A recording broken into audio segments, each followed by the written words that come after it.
What is going on, people inside that internet machine? Welcome to the live stream. Kicking it old school, tonight's beer of choice, because that's the cool thing to do on YouTube now, is to tell everybody what bourgeois stupid fucking beer you're drinking. Tonight we're drinking Yuengling Black and Tan, the choice of men everywhere. Uncle Strange is here. Retro Heck is here. Retro Heck was first, by the way. I just want everybody to know that. The old Retro Heckinator. He's number one. I'm going to thumbs up my own stream because I'm an asshole like that. All right. So 4 beers ago gaming. What's up, Six? Thanks for stopping by. Pushed out some content today. Did a This Weekend Toys and a 5 PlayStation 1 games that need a remake. Papa Pete is here. Yes, beer. Tonight we're drinking Yuengling Black and Tan, one of my favorites. It was weird. It was on sale. It was the same price as like Bud Light. So I was like, why not, right? Why not indulge a little?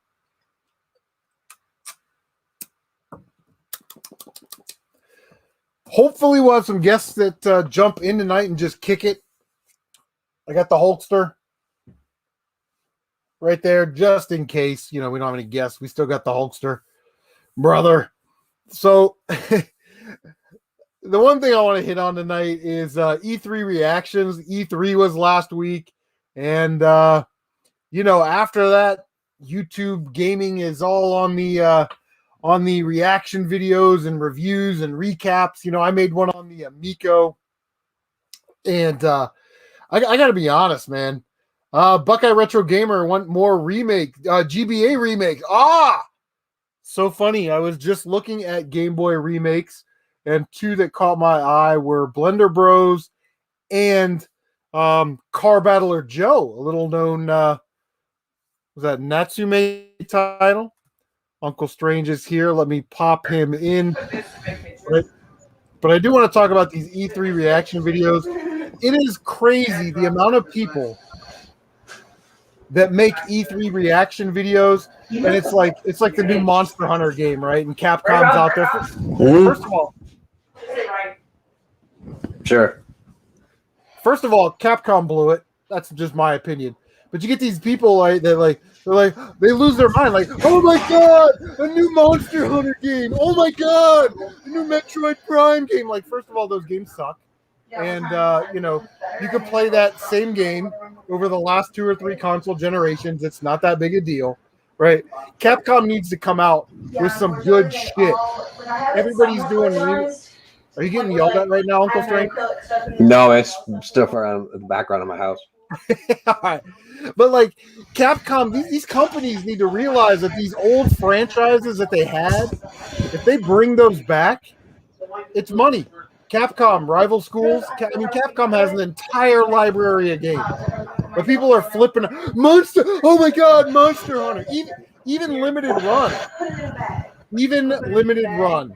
Okay? Which I despise Limited Run. I think they're ridiculous. But I thought you were collecting their stuff, man. With Sony, Microsoft, and Nintendo sort of going light at E3 because they have their own events, companies like the Amico or Limited Run, they really have like a real opportunity. And Limited Run gets up there. What's their big game? What do they want to show off? What are they excited about? Plumbers don't wear ties. What? Even Gore the movie god was like, this is literally one of the worst games of all time, and this is what you're ending the show with? Absolutely ridiculous. E3 is an absolute farce. It's a shell of what it used to be. And to be honest, if it wasn't for the Amico, I wouldn't have even watched it. Look forward to hearing your thoughts in the comments. Looking forward to hearing your comments down below. But Uncle Strange, what is going on in Strange World? How are you doing?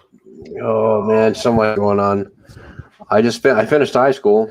I'm done. Nice, congratulations. Middle-aged, overweight high school graduate, right here. But you're still good looking, so hey, at least you got your luck. Buddy. Well, that's good, man. Buddy. I'm absolutely excited for you. That's a big moment. Big moment. Yeah, man. What else? Just hanging out with the grandkids. I got a 5-year-old granddaughter who just mastered the 2-wheelers, so we're tearing up the roads, right? Yeah. as far as E3 goes, I watched virtually nothing except for the E3 trailer for Elden Ring. That was exciting, but the rest of it, meh. You know? Yeah, it just doesn't have the same gravitas as it used to have, especially with these bigger companies doing their own things. You know what I mean? Like Days of Play or the Nintendo Treehouse. Yeah, everybody's doing a thing, but I mean, also let's not forget this wonderfully, the global pandemic, right? I mean, it's not the party that it used to be. It's a bunch of guys like us and other nerds sitting in basements across the world, staring at computer screens, going, "Oh my god!" And it's not the same. Yeah.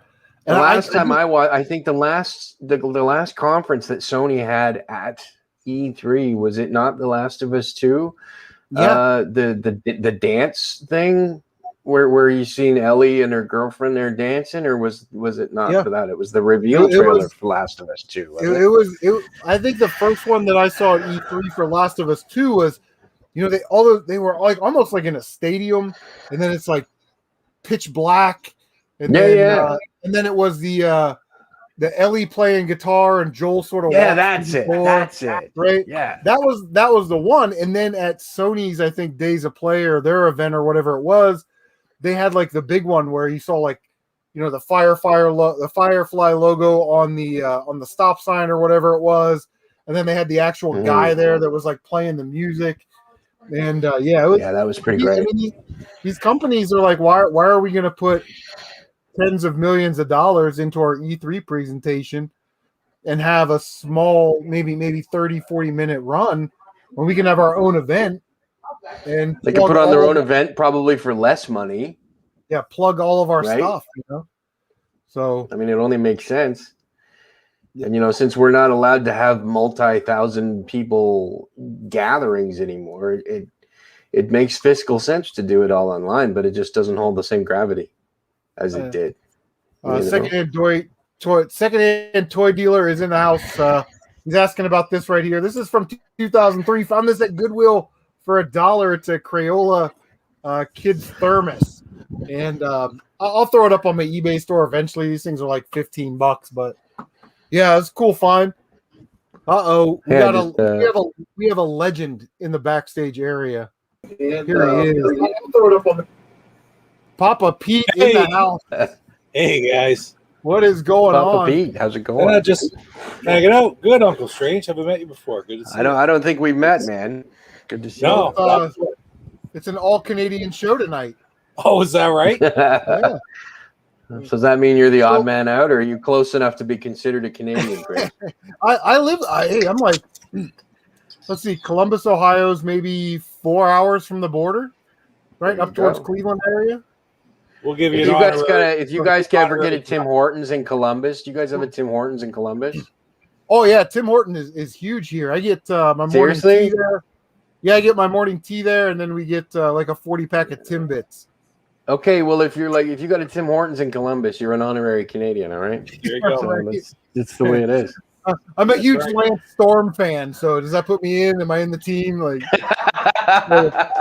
so I'm gonna ask Papa Pete directly because I know Pete is on board with he's on Team Amico, and I know you saw the E3 team the Amico presentation. What did you think of that?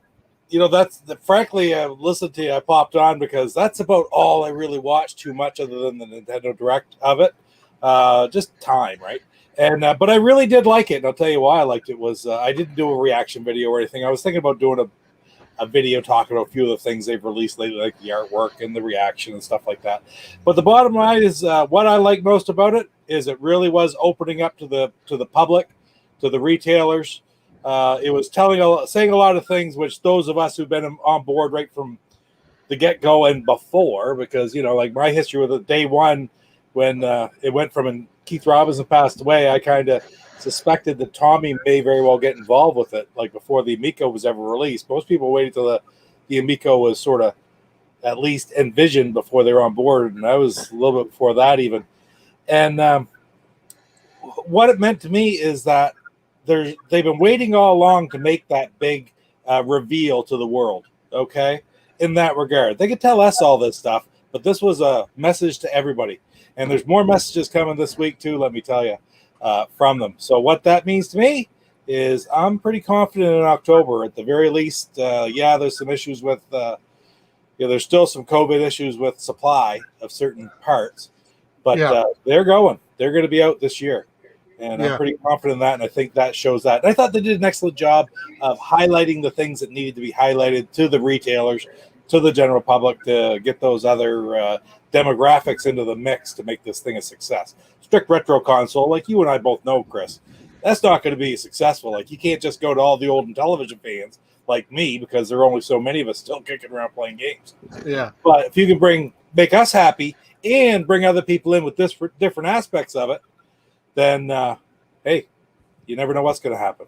Yeah. What's up, MVL Gaming? I definitely think that they hit a home run, because the people that are in are already in, the people that are out are already out. So they really needed to show the retailers and everybody else, those casual sort of family peoples, about the Amico. And I think they hit on just about everything I wanted to see.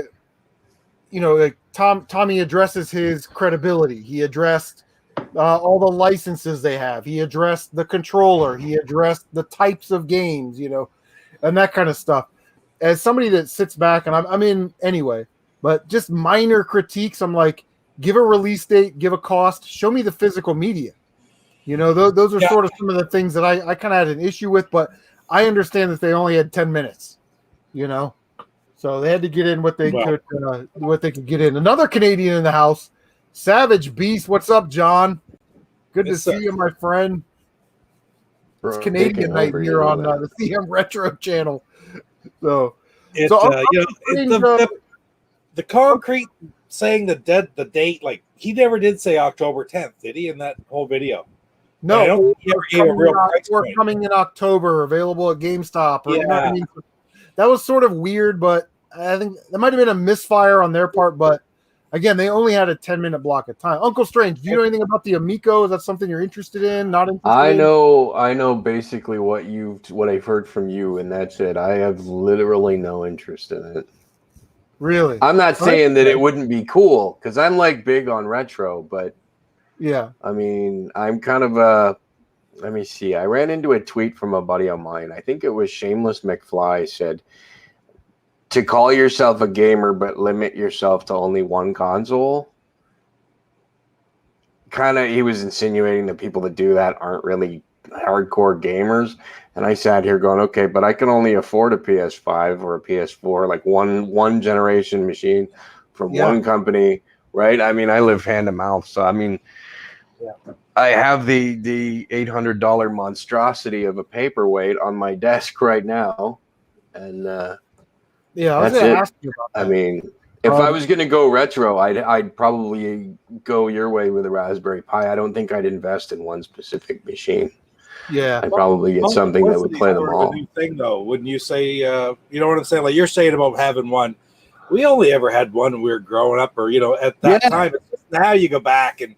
Now I go back and I got a Genesis. And it's SNES and NES. It's easy these days to go into any pawn shop or yard sale or whatever and collect whatever you like. Exactly, but when you went out, you had an Atari or you had an Intellivision. This is when I was like 12, right? Or you had an Intellivision, or you had a ColecoVision. Nobody had more than one. Oh yeah, right?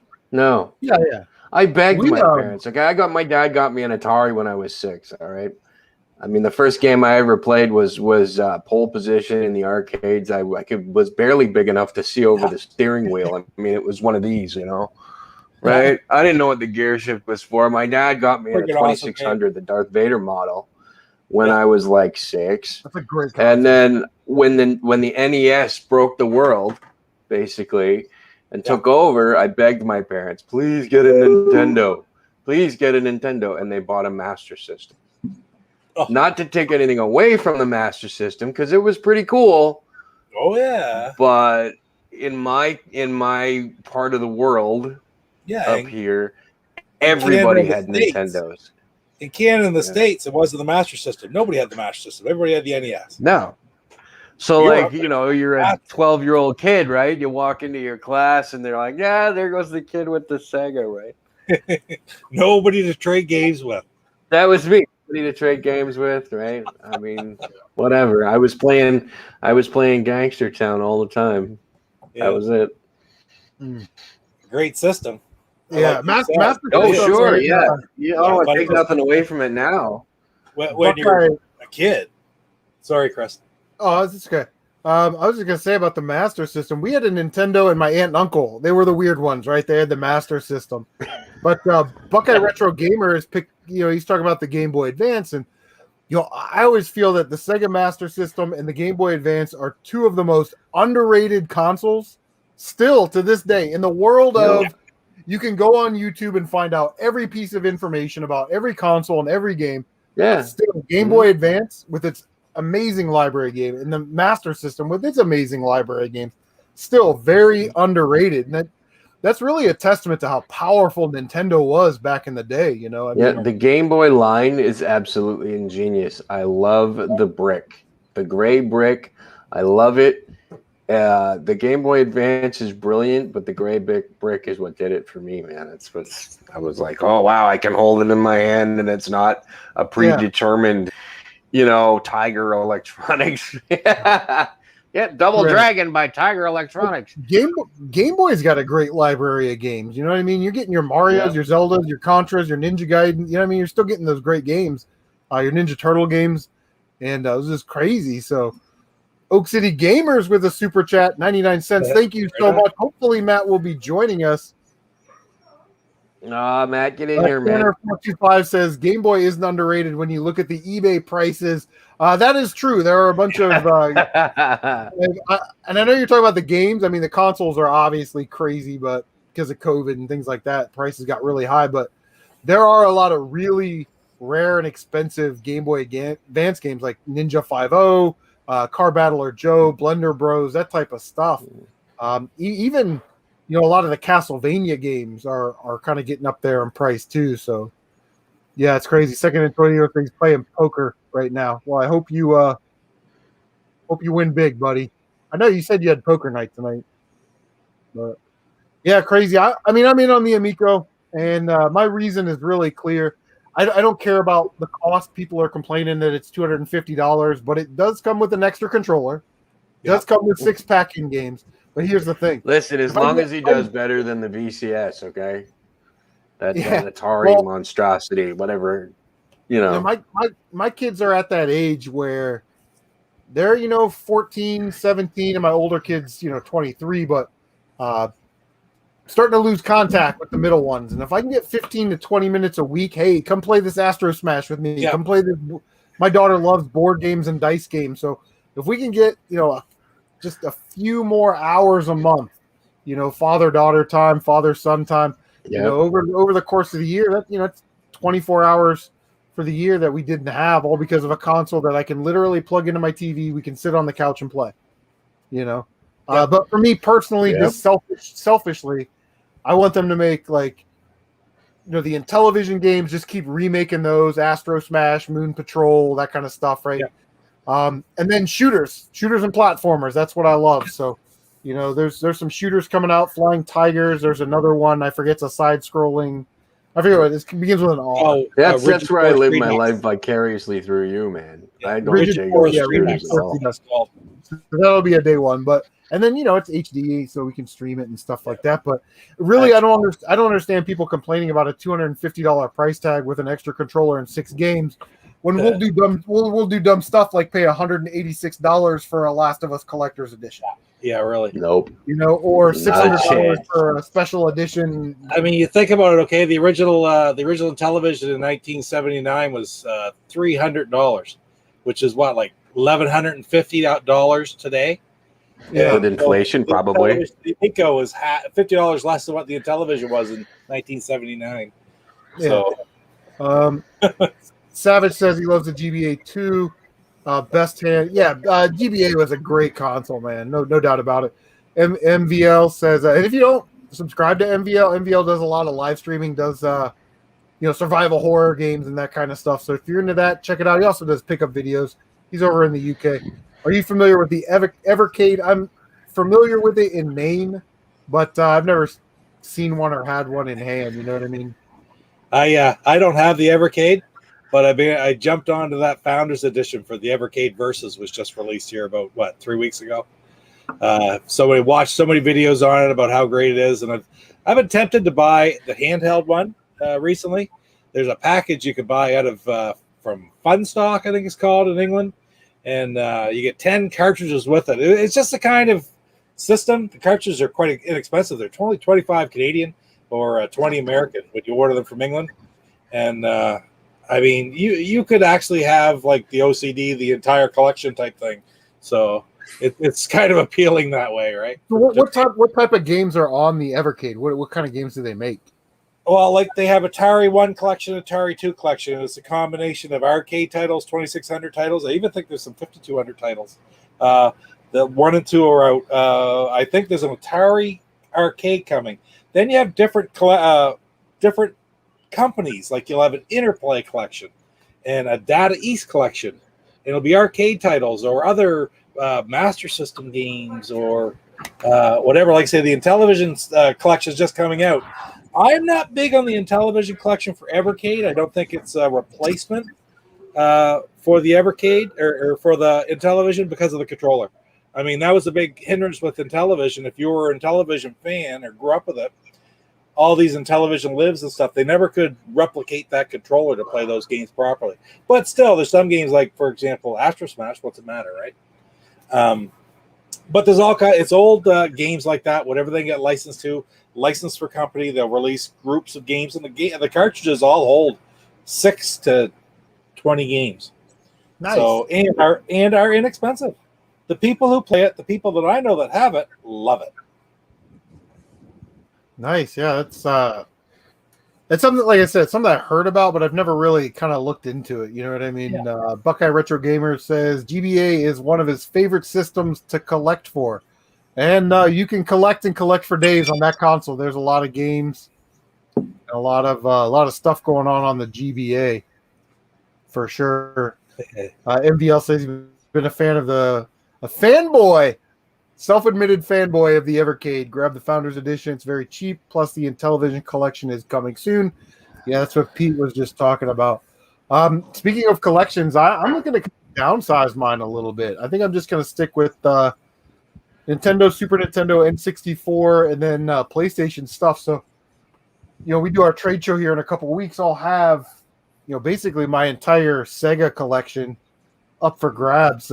Genesis, Saturn, Dreamcast, all that stuff. So that'd be a hefty shipping bill if I got it all. Yeah, just kind of downsizing. I've got these great Genesis games: Lightning Force, Wings of War, Boogerman, Predator, and I'm like, yeah, I'll play those. And I've had them for 5 years, and it's like time to shit or get off the pot on these games. You know what I mean? Like, we've been in a retro bubble for 10 years, so at some point, this thing's gonna have to pop. And when it does, I don't have another 30 years left in my life cycle to wait for the game prices to go back up again. You know what I mean? So try and get rid of them. Yeah, I sold my GameCube collection last year. My entire GameCube collection. I got a really nice price for it. Gone. So one sale? Yep. I had one buyer that was interested in everything. The lot was, at that time, worth about 22. And he was like, I can do 18. I'm like, I'll take 18. Yep. Well, wow. I get it. He's got to have a little meat on the bone. But really, $400 by the time I pay for shipping and fees and the hassle, perfect. So Woodbury and Retro Game Hunter, what is going on? Wood. Hey, Woodbury. So yeah, I sort of rediscovered my love for the NES last year. I played through a bunch of games I had never played before, and this year too. I found a copy of Silver Surfer, played through that one. Listen, you're gonna have to live stream that Silver Surfer. There's no way.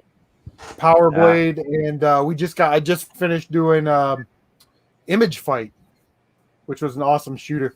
It's tough on the emulator because the way the buttons are on my $6 NX Super Nintendo USB controller, like they don't snap as quick as a broken in Nintendo controller. So I'm kind of looking to get an 8-bit do so I can use it on my Retro Pi and play it. So the game is actually not as difficult as people make it out. It's like any other shooter. Learn the power-up system, find your safe spots, find your lines. But yeah. Silver Surfer, I heard, was brutal. It's like any other shooter. There's a degree of difficulty to it, but really it's a shooter that if you're powered down, you really have to play conservative. Yeah. You can stay on this line and you can shoot these enemies, but don't try and go down and get these enemies because you're not going to make it. And when you're powered up, then you can take on a lot of enemies, which builds your points. Every 100,000 points, you get an extra life. And then, of course, you need those extra lives, to get through the game. So it's really balanced that way. Did you record that No Death Run, though? I didn't. I played it on the Sharp NES TV. Right. Yeah. You probably just said that. And I was trying to find something. We were talking about Game Boy Advance stuff, and I'm working on a video right now that did a game room tour here in the province that I live in. And I got some games from a fella, and I actually shared that picture with you if you wanted to pop it up there. You can see most of his Game Boy Advance collection and DS on the other side of it. And those are manuals, but that's just one wall of a massive collection. So I'm gonna be working on a video over the next couple weeks probably. I did it back in May. I went and recorded, but it goes over further. But those are all, well, they're not just Game Boy Advance. Game Boy Advance are there, but there's Game Boy Color down below and some DS stuff in there. Yeah, it's a good setup. Yeah. That's a complete Virtual Boys collection at the bottom of the screen too. What did it have? What does that look like? 12 games? Yeah, 13, I think, with 13 total. 13? Something like that. Does that sound right, Chris? I think 13. I think it's like 13 or 14. Yeah. I've got like 3 or 4 Virtual Boy games. So we're getting there. Yeah. Just talk about that. That's something I'm working on. I never seen anything like that in my life. There are so many Game Boy Advance and DS games. Oh yeah. Let me get this out of here. Robert Mitchell is here. The video game order. What is up, Robert Mitchell? If you ever see Corey in the house for DS, you lose any gamer status. I've never seen Corey in the house for the DS. I saw Matt jumped in here real quick, but then he booted himself out. But he kicked himself out. He doesn't like himself. MVL asked about the holders. That's one thing I asked too, because they were perfectly shaped, and they're plastic drawers that he bought at the dollar store. They just perfectly fit those games for his collection. So nice. Yeah. Oh yeah. Nice. He had quite a setup. Yeah. So Strange, what have you been playing? What am I playing? Right now, I've been playing, believe it or not, Assassin's Creed Odyssey. Oh yeah, you're an Assassin's and Dead Creed Cells. Actually, no, I'm not. I hated Assassin's Creed, but I thought, I'll give one more a try. Did you? I picked it up on sale, and this one's actually been holding me. It's kind of cool. Nice. I never got that. You ever played Dead Cells? I've never played Dead Cells. What kind of game is it? It's a roguelike, side-scrolling, hack and slash. Permadeath. Every time you die, you start over, but you maintain certain things, the things that you unlock, right? It's a pain in the ass, but it's doable. Yeah, those like Dark Souls games, not for me, because I can't do it. Dark Souls I haven't touched in a while, man, but that's why I was so excited about Elden Ring. And I love that stuff, man. After playing The Last of Us on grounded mode, I like challenging, man. I like to bang my head against it for a while. When you got to fight for every inch, man, it reminds me of the old days, Yeah. I still can't play Mike Tyson's Punch-Out to save my life, man, but I love it. It's great.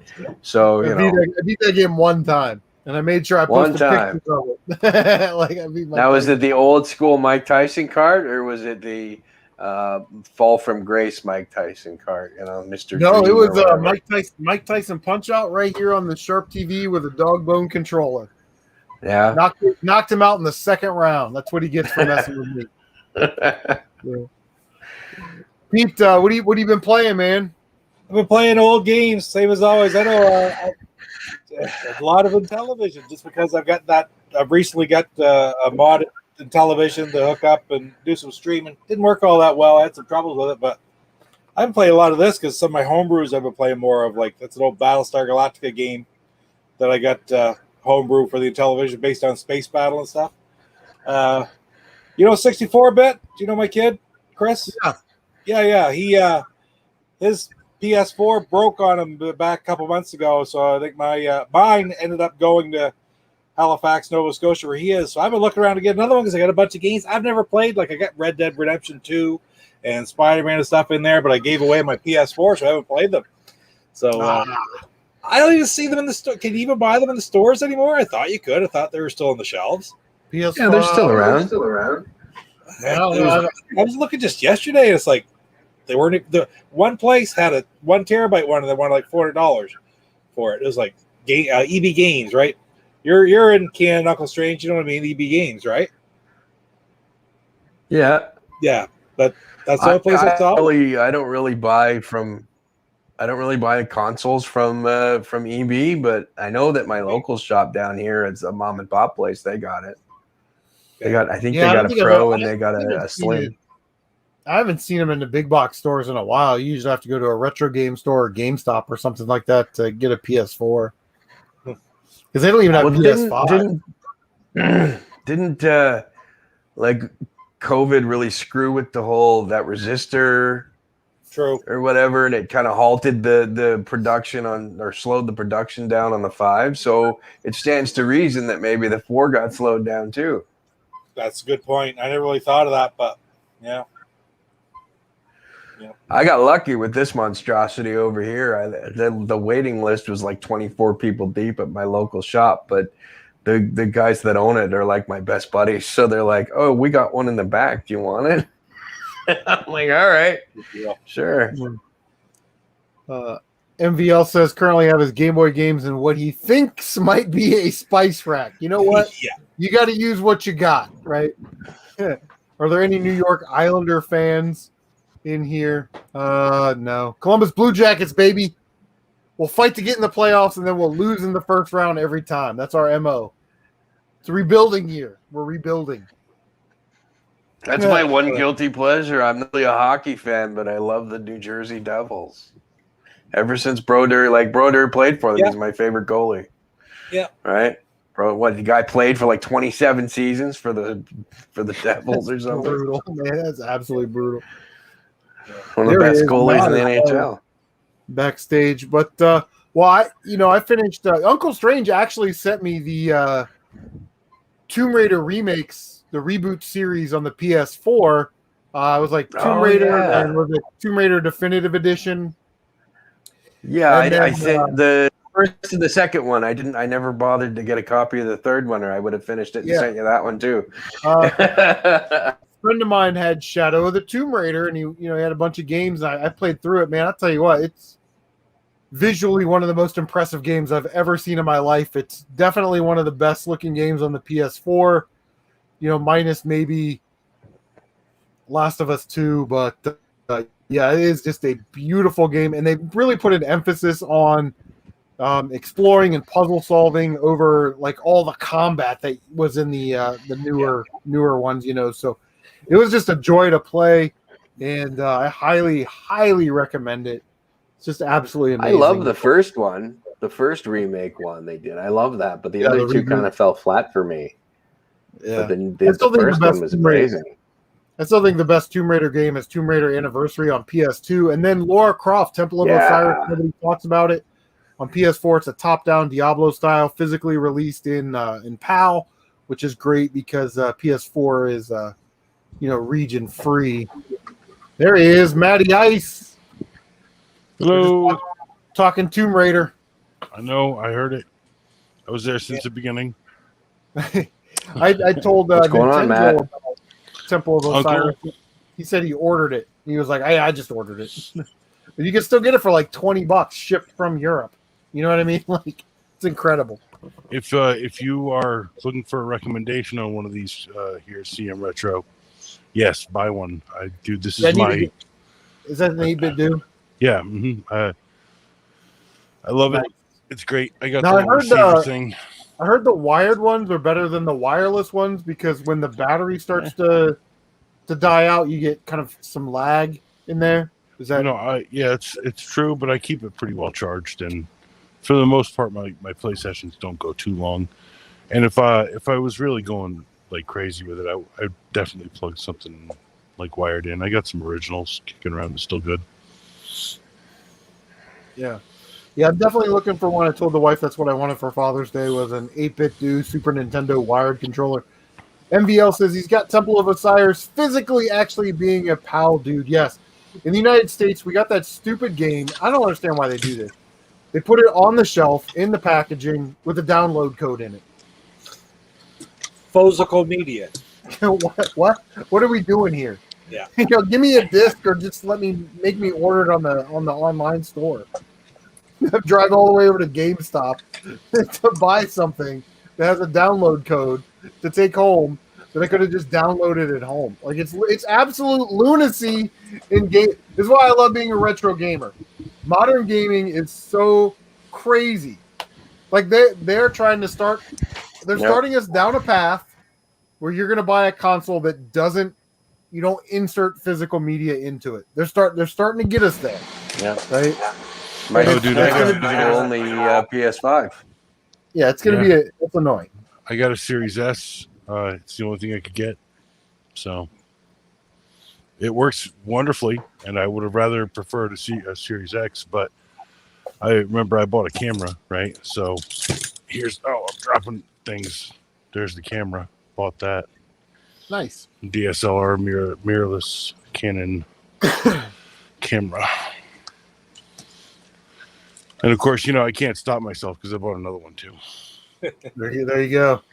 Match sensors, so they should look good together. Yeah, you must have had a really good month on OnlyFans. No, dude, I've been saving, and also I've got a couple projects coming up that I'm getting paid for that I'm using them for. So nice. And you might see some of that work on OnlyFans.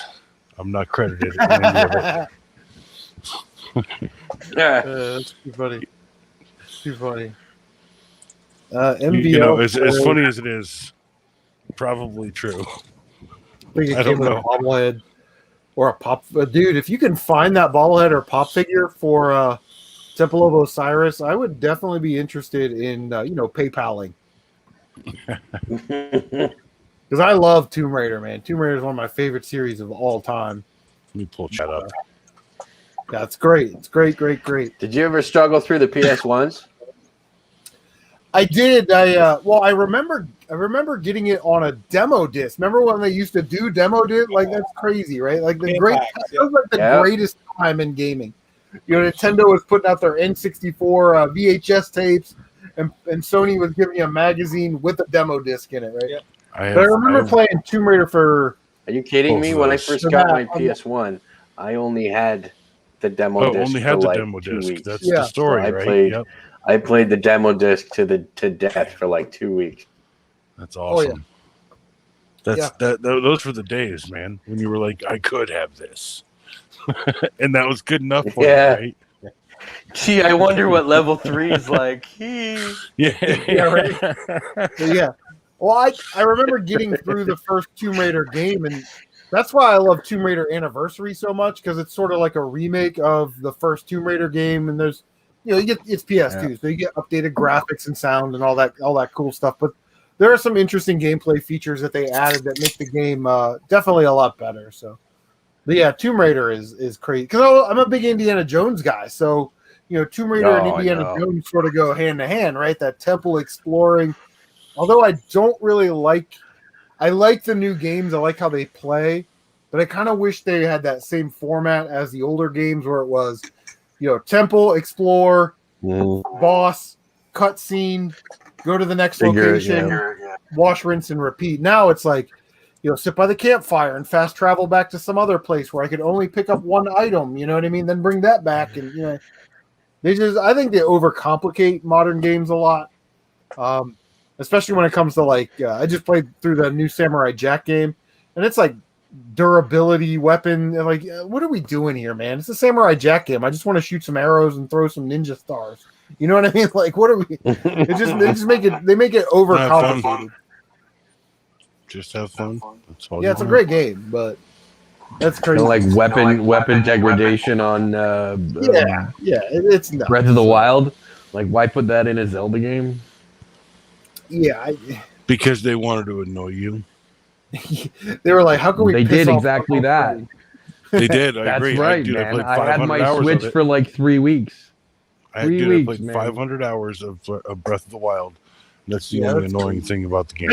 I just don't know if I can put that much time into games anymore. You know what I mean? I want to learn. I got Gunsmoke on the docket tomorrow. It's already put in the sharp here, and I want to learn Gunsmoke, and that may take a day. I don't have time to go on a 60-hour epic adventure, with all these side quests. You were never much of a role player fan anyway, man.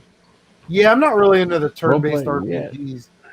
Action RPGs, definitely in, Parasite Eve, that kind of stuff. But so you got that PS5, Uncle Strange. What have you been playing on your PlayStation 5? That is actually rated for a PS5. I have Demon Souls for my 5. That's strictly PS5. Then I have Resident Evil 8, which I've just scratched the surface of. And I already know that it's brilliant. I played maybe half an hour of it, and it's brilliant. Yeah. Check here. 9 people. All right. And I'm still looking for a PS5.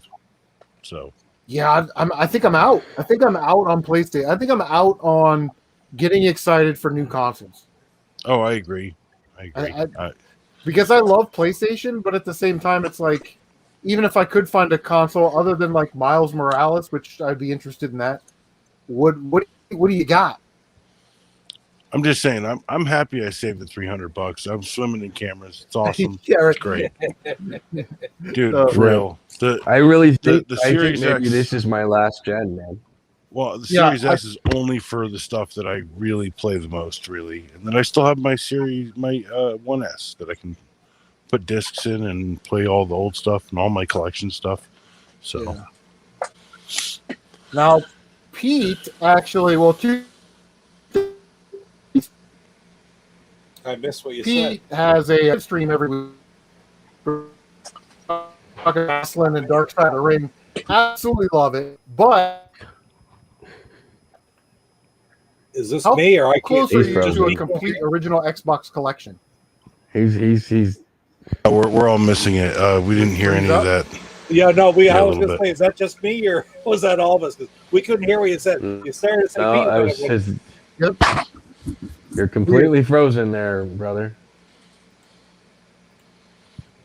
All right, Pete. I'm here. Oh, here comes Wood. We're here. Right. How many? That's what it was. We let Woodbury in, and the whole thing went to shit. Hey, WB. Hey, WB. How many Xbox games are you away from a complete collection there, Pete? Oh, I was still a couple hundred away. I'm pushing 700. I've actually got about. I hope to hit 700 in the next couple weeks, actually. So that's cool. The number is. What's the definitive number? That's just it. That number floats around. The number? It's there's no real definitive number, I don't think. No, you're absolutely right, Matt. There's different places you'll find different numbers, right? Because I have a whole physical list where I check stuff off from. Yeah. And that's just for me to be okay, well, that's something to start from at least. Yeah. Yeah. And that's why I got software. And then there's variants of things for Xbox that I've discovered. There's an NBA game. It's got 2 versions of it, and I'm actually working on a video right now talking about it. And then what are you doing? He's pointing at all of us because he's happy to see us. He's happy. Papa Pete, I could definitely see the freaking craziness in the background there. of your Yeah, videos. Also, no, I watch your stuff, dude. No, I Oh, dude, right on. for real. I'd really enjoy just like if you ever did like a walkthrough of all that stuff and just say what your favorite things of all of that Oh, stuff right on. is. You know. And I will. I'm always chasing the organization. You know what I'm saying? Oh yeah, definitely. I'm always trying to just friggin' get it to a point where I feel I could do that and do it justice right now, because everything is just such chaos all the time in here, right? Oh, I'm the same way. I got boxes and crap back here. This is why everything's tilted up. I could tilt it down a little. It's called that. But if you see, I've got shelves I built myself back there, and some other things. So I've been. It's a battle. It really is. Look at Woodbury. look at WB. He doesn't know what he's doing with those NES games. God love you, man. Look, dude, where's the organization? Yeah. I'm just messing with you, man. I'm messing with you. I'm just playing. I'm sorry. Hey, Chris, you started to say about the Dark Side of the Ring and the show we're doing there. I think that's what you're. I caught Dark Side of the Ring in the middle of what you said, so I thought you were talking about the stream we do. Yeah, I was giving you an in-stream plug. Papa Pete does sort of a midweek wrestling stream with Go Game Go and some other guys jump on there. They talk about wrestling and week. old and new wrestling and Dark Side of the Ring episodes when they came out, and all that kind of stuff. So definitely subscribe to Papa Pete and check that out. It's all good. It's all good stuff. I love that. Got to get you on it too. Got to get you on it, Chris. I have a special guest. Actually. Very the Hulkster. See that. You and the Hulkster. Yeah. I'll wear my Ric Flair t-shirt, and I'll just get in character, and I'll just be Ric Flair for the entire time. And I'll be like, woo! Yeah, you see that? Gonna have a macho man. Oh yeah. That's my original Xbox placard. What a whole bunch of right back there? girls. Woo! It's like an orange one. It was hanging in a Kmart near me, and I ended up getting it. You can kind of see it back there. It's a lot harder than jumping on. Woo! I was going to say any new Xbox content would be really awesome. I love old Xbox. So, and I actually have 2 or 3 of them right down here at my feet. So I'll tell you this right now, Matt. Yeah. What I'm working on next, and I showed you that little clip about the Game Boy Advance. These right here are all waiting for the next video right there. And that's cool. Crap, that's a lot of them. That's awesome. Yeah, that's why I'm limbo. Yeah, I'm pushing up towards 700 pretty quick here. So, and I'll give you. But I'd love to know what your favorites out of all the stuff is. Like, yeah, what's one you don't have that you really really want? There's one that I don't have that I really really want. Oh boy. I'd love to get those Mortal Kombat collector's editions. I don't have any of the 4 of them. They're hard to get with all the different inserts and stuff that go with them. And I'll tell you, the one that I was looking at, and this is, I actually just had it in a pickup video. I pulled it out. I was looking for this one. I don't know what happened with this. It was just in one of the last pickup videos I did. Curse Eye of Isis. Yeah. It was a $20 game, and all of a sudden it seemed like it was a $150 game. It's like, what's going on? Xbox didn't jump like that, and now in the last year it went friggin' nuts. Everything last year did. I would buy an Xbox for one game, and that's Grabbed by the Ghoulies. Nice. Really? Nice. Yep. That's a good game. That's a good one. My ex-girlfriend had it, and I played it, and I thought it was brilliant. It's the only Xbox game that ever grabbed me. I have to say one of my zombie. Oh, nice. The Zombie's amazing. I heard they're making like a remake or a reboot or something. Yeah, my son's got it on Switch right now, I think. Yes. Yeah. And it's on Game Pass. My favorite is Jet Set Radio. I got the shiny cover version. A friend of mine got it for me at a Michigan furniture store for like $20. Oh wow! Right on. I just recently bought one too. I love that. I love that freaking game. Mostly because I loved the original version. The Dreamcast. Jet Grind. Jet Grind Radio. I had that back at the Dreamcast days. Yeah. Yeah. I sadly I bootlegged it. Yeah. Yeah. Who didn't with the Dreamcast? Right. That's why they're worth as much as they are nowadays. Yeah, I know. I've got 2 of them. One of them doesn't work. The one that doesn't work is the sports edition. So Okay. Yeah. if I ever come across another good working one, I'm gonna swap the guts. And Coco needs back up in her basket. Well, now when we talk about Xbox, we got to talk about. I know Chris is not a first-person shooter, but we got to talk about Halo. We got to talk about Forza Motorsports. we got to That's talk the about how two cool big. Chris's shirt is. Chris, I ain't wearing mine right now, dude. But you know I got it, man. I got you. Blasphemer. Yeah, Surf we all News love. says, the original. Yes, we all Xbox love Rebel rocks. Gaming All right, Club. guys. Hope you guys are doing okay. Yes, the Danny. original Xbox. Again, when we were talking about underrated consoles, Oh I yeah, mean, Yeah, the original Xbox is awesome, but it's still a little underrated, for the 6th generation. certainly. Dragon, what is going on? What about Apex Legends? I don't play Apex Legends. I don't know if anybody else does. Just not My my thing. godson plays it religiously. I've played some Apex Legends. It's not a bad game. It's a pretty typical third person, or I think it's first person, right? No. Yeah. Yeah. So I've never no, it's played third it. person. I'm pretty darn. Like that's the thing is like I've played so many of these things, and you should really go downstairs talk to my kid about all that stuff because he plays that stuff way more than I do.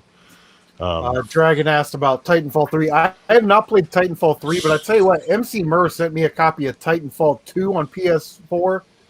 I didn't think there was a 3. Is there a I 3? don't like first-person shooters, but man, I tell you what, I really enjoyed that game. I've live streamed it before. It's a great game, and it's cheap too. It's like less than $10.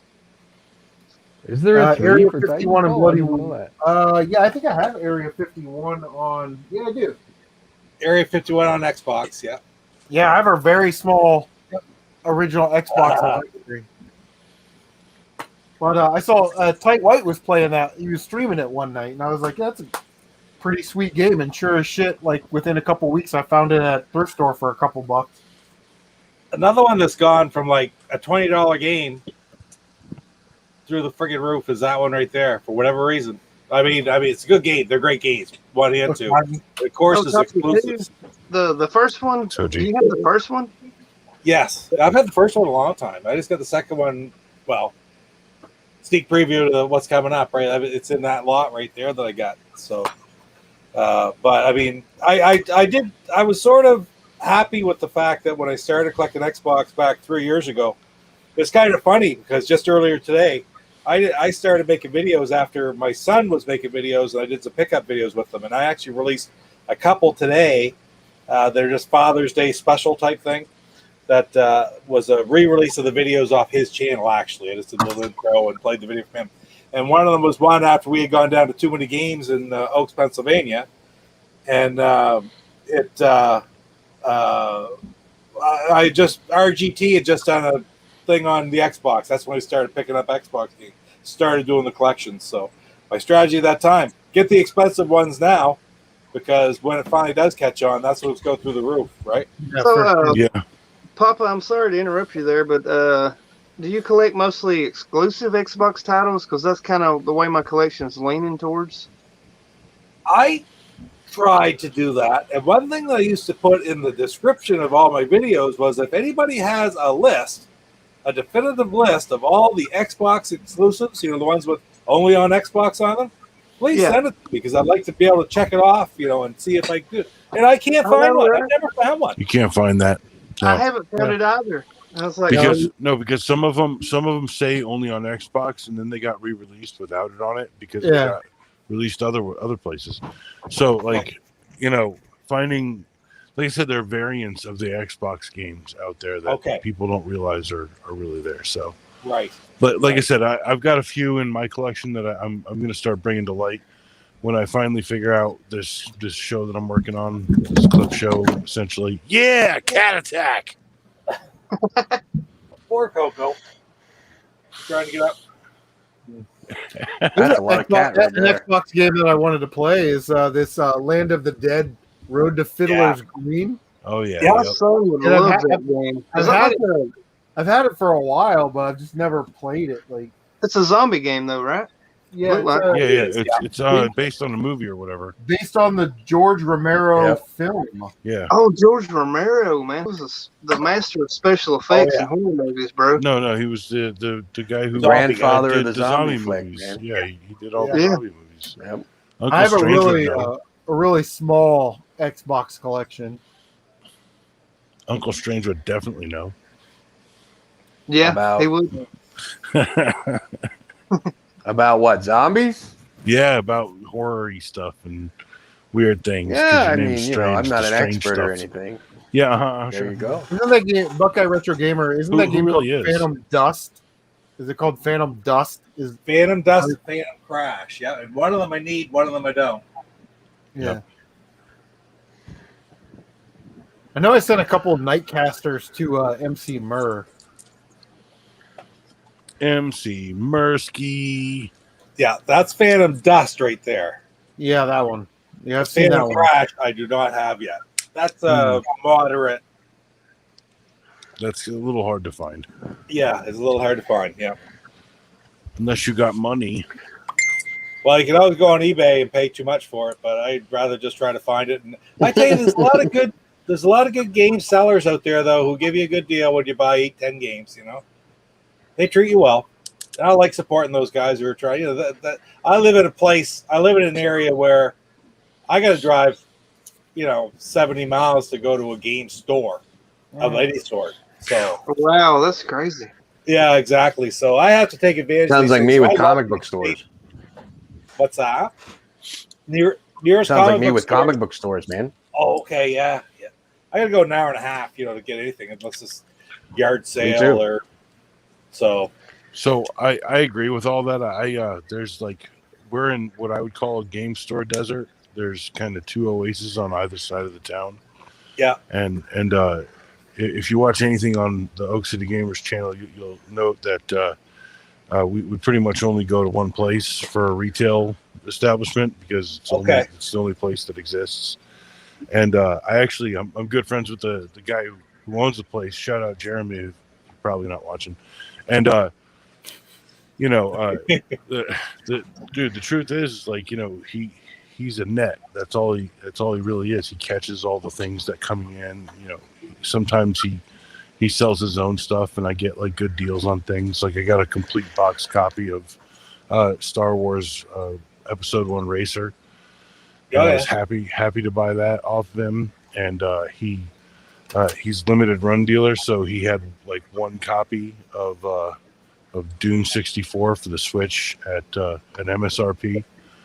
And I paid him for that. And while I paid him for that, I also bought a loose copy of Doom 64 for the actual N64, and that was cheaper than the copy that I was buying for the Switch.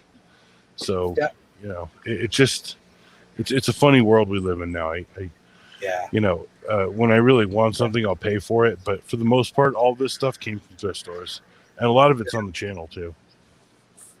No. MVL saying that some of the game sellers around him started selling fake cartridges, but there's still some good sellers. I've noticed that trend on all the marketplaces, OfferUp, Craigslist, Facebook Marketplace. For the last couple of years, is people will sell reproductions, and then they'll say Zelda N64 Ocarina of Time, great shape, and then at the bottom of the listing, this cartridge is a reproduction. You know what I mean? Yeah. The bottom. Yeah. But some of these times. Listen, boys, I got to run. All right, Uncle Strange. Keep it strange.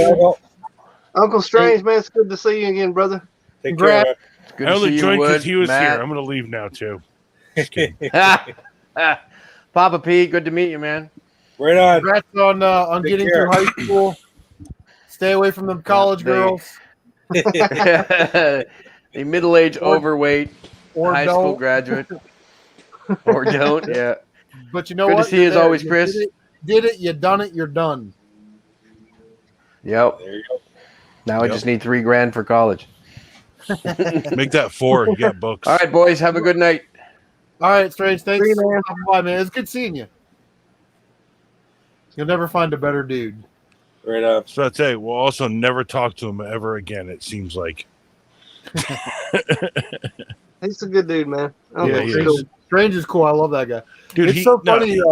He hit me up the other day. He was like, dude, you doing okay? And I was like, yeah, why? He's like, man, I'm just worried about you. I was like, oh, thank you. He is. He's a sweetheart of a guy. Yeah. I remember when I found his channel I had played through The Last of Us like a couple times, and I was playing through it again, and I just typed into YouTube like The Last of Us live stream or something, and it was like 3 or 4 channels popped up, and his was the one that had the least amount of viewers. So I just popped in. I was like, "Hey man, what's going on? Good to see you're playing The Last of Us." Played through it a couple times, and from there on out, it's funny how you meet people on YouTube. It is. Wood and Kane. I was watching Wood's huge RPG Super Nintendo pickup video, and in the recommended section was a Kane Deathbreaker video. So I was like, "Well, I'll check this out." You know what I mean? And now we're all now we're all the best of buddies. You know what I mean? Yeah. I mean, it's crazy, man. It really is. See, I met Papa Pete through the Rebel Gaming Club. I was like, and Papa Pete was doing some great segments on that channel. I mean, lots of knowledge. It was, Great, thanks, man. I like that. I mean, I'm not really knowledgeable, so it's good to go to a channel like CM's and Oak City Gamers. I mean, I'm glad you're keeping that channel alive, Matt, because it feels like it's going down, kind of like mine. No, we're still, dude. Look, we're all local businessmen. Okay, so, hey, Rebel Gaming Club. Speak of the devil right there. Rebel Gaming Club, Rebel Gaming Club. Like the motherfucker. Subscribe to the motherfucker. But yeah, what's up, Dano? I do like carpentry and construction, and the guys do water maintenance. So, we're busy people, really, and the important part of the channel is to keep doing stuff. And thrifting is not fun. Okay, going to thrift stores isn't fun. I know. I understand that. I just appreciate the fact that you're still putting videos out on your own. Yeah, I mean.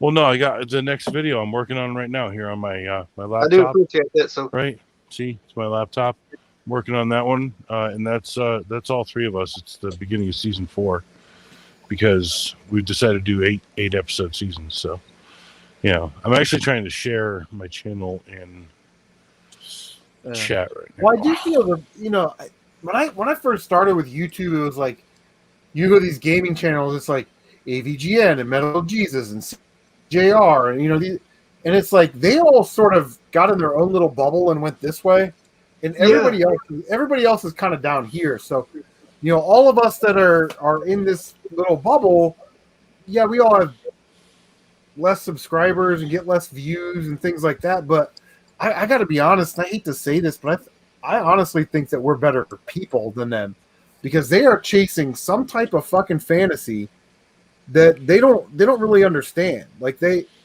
think that they want hundreds of thousands of subscribers and millions of views, and they want their $1.34 per 1,000 views. That YouTube's getting like they want to brand and do all these things, and that's fine. And they're just sort of in their own little bubble alone. It's like the rest of the community is sort of getting bigger and bigger and bigger, and they're becoming a littler and littler bubble when compared to the Borg conglomerate here, right? We're just a little Borg, and we're the rest of the Borgs. Yeah. We have a say in what we're consuming, and people are really choosing to consume smaller channels. So when they find good channels, it's paramount that we act as good stewards of the community. I always found that I look at it like this: is like when you're a smaller channel, what we're doing is like, if I do a video, great. If I don't do a video, great. And if I do a video, I can do whatever the places I want to do too, because it really doesn't matter. Like I'm not looking for anything. I did this for fun, right? You watch those ones. I published 2 today, all ones I did with my kid, which I found to be just a lot of fun to do with my kid, right? And then it sort of expanded from there because I always had an interest in stuff like that, just like he did, except for I just didn't have the opportunity or the technology to do it at the time, whereas he did, and he's gone on to bigger, better things. It's doing stuff that I wish I'd love to be able to do right now. But in the meantime, I can do this for fun. I can meet a whole bunch of people from all over the friggin' country. And I can put out videos and talk about this and that. But I think it comes down to the content. Like I was saying earlier about these fake ass E3 reactions. Certain YouTubers, how many angry Nintendo reviews can they do? Yeah. How many hidden gems videos can they do? how many of these you know what I mean? Like their time is sort of running out because their audience is like, I've been watching the same thing for 2 years. Yeah, exactly. I want to watch something. Shit, on this channel, I may get a pickup video this day. I may get a Transformers video that day. This is actually a little bit more exciting. Right. Once these guys get big enough to make money, they have to pump something out to make money. They're trying to make a living at it. And as soon as they try to make a living at it, bang, it becomes the brand. Passion is out of it. So and I try and respond to comments on every video for like 2 weeks, and then I try and respond to every comment. You're not going to get that from Metal Jesus. I agree. Well, that's not entirely true. I've actually contacted Metal Jesus about we do a bit of a thing on our channel where we worship Metal Jesus. It's for the record, I always look at it as a joke. The other guys, they say it's absolutely dead serious, and I believe them. Yeah. But I always just present it as a joke. So, but there's a picture of him that we use. It's like God from Monty Python in the Holy Grail. Yeah, and it's got his face superimposed over it. What I'm saying is, like, what does he ever comment on your video? If you go on Metal Jesus channel or John Hancock's channel or Pat the NES's channel, and you criticize them, they will block you. And immediately. Oh yeah. You know what I mean? Like, they're all about protecting the brand, staying in their little bubble, doing all those things, and they're just... Yeah, but for the record, I don't have the same criticism for anyone who's doing it for the wrong reasons. I mean, at this point, like, I wouldn't go onto those channels and criticize them. They've made their plot, right? They're living in their stuff. But no, Papa Pete made the best point, is that if you're a small channel, you can pivot, you can do more, you can be versatile, Absolutely. You can change your mind.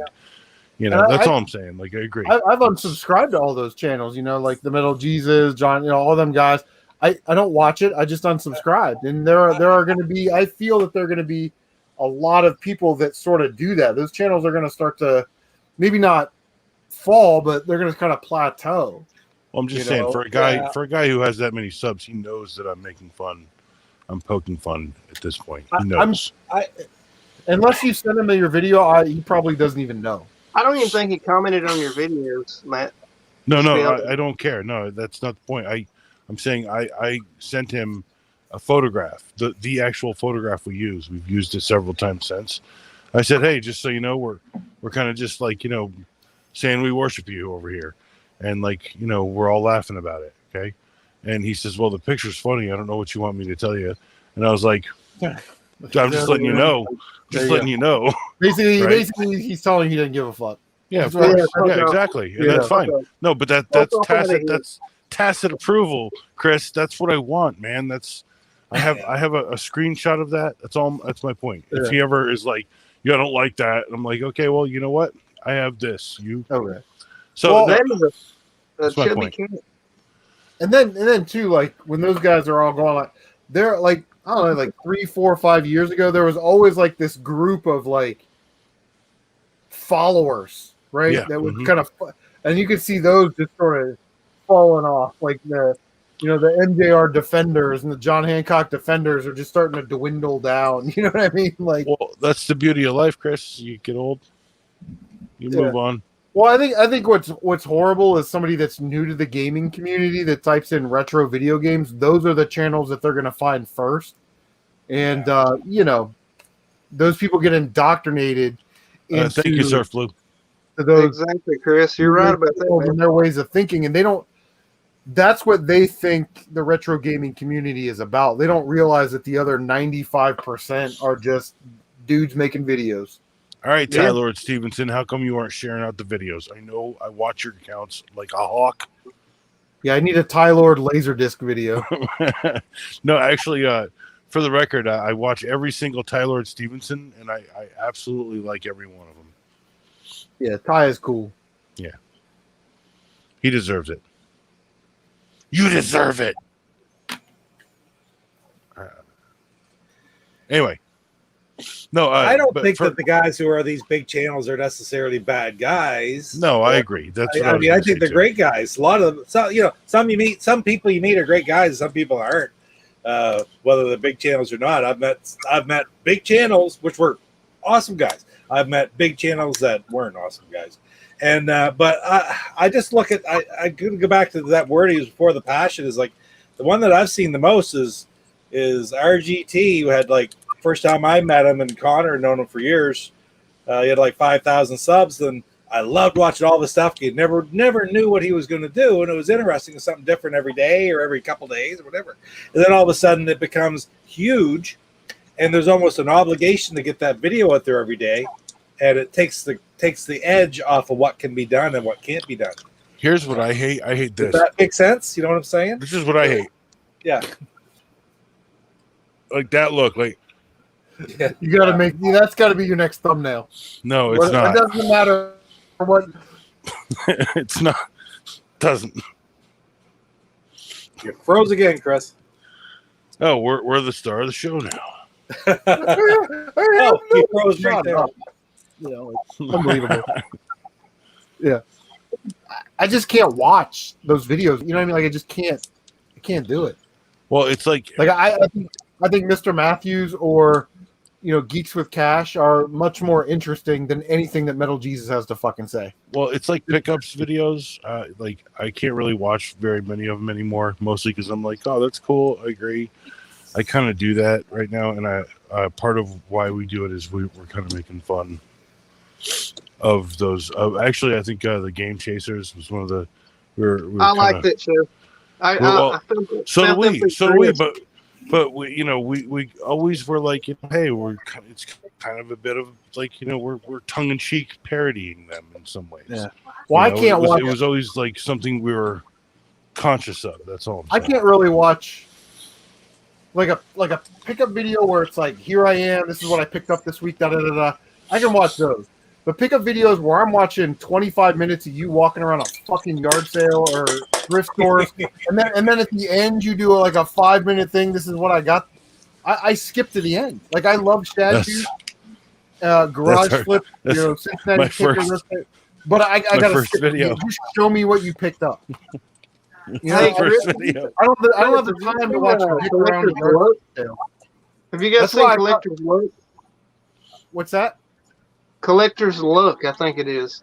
Yeah, I don't know. Collector's Look, yeah. I've watched that. Awesome Nintendo cabinet, dude. I mean, that dude finds some crazy shit, and he makes it short and sweet, sort of. Chris, the videos are not long.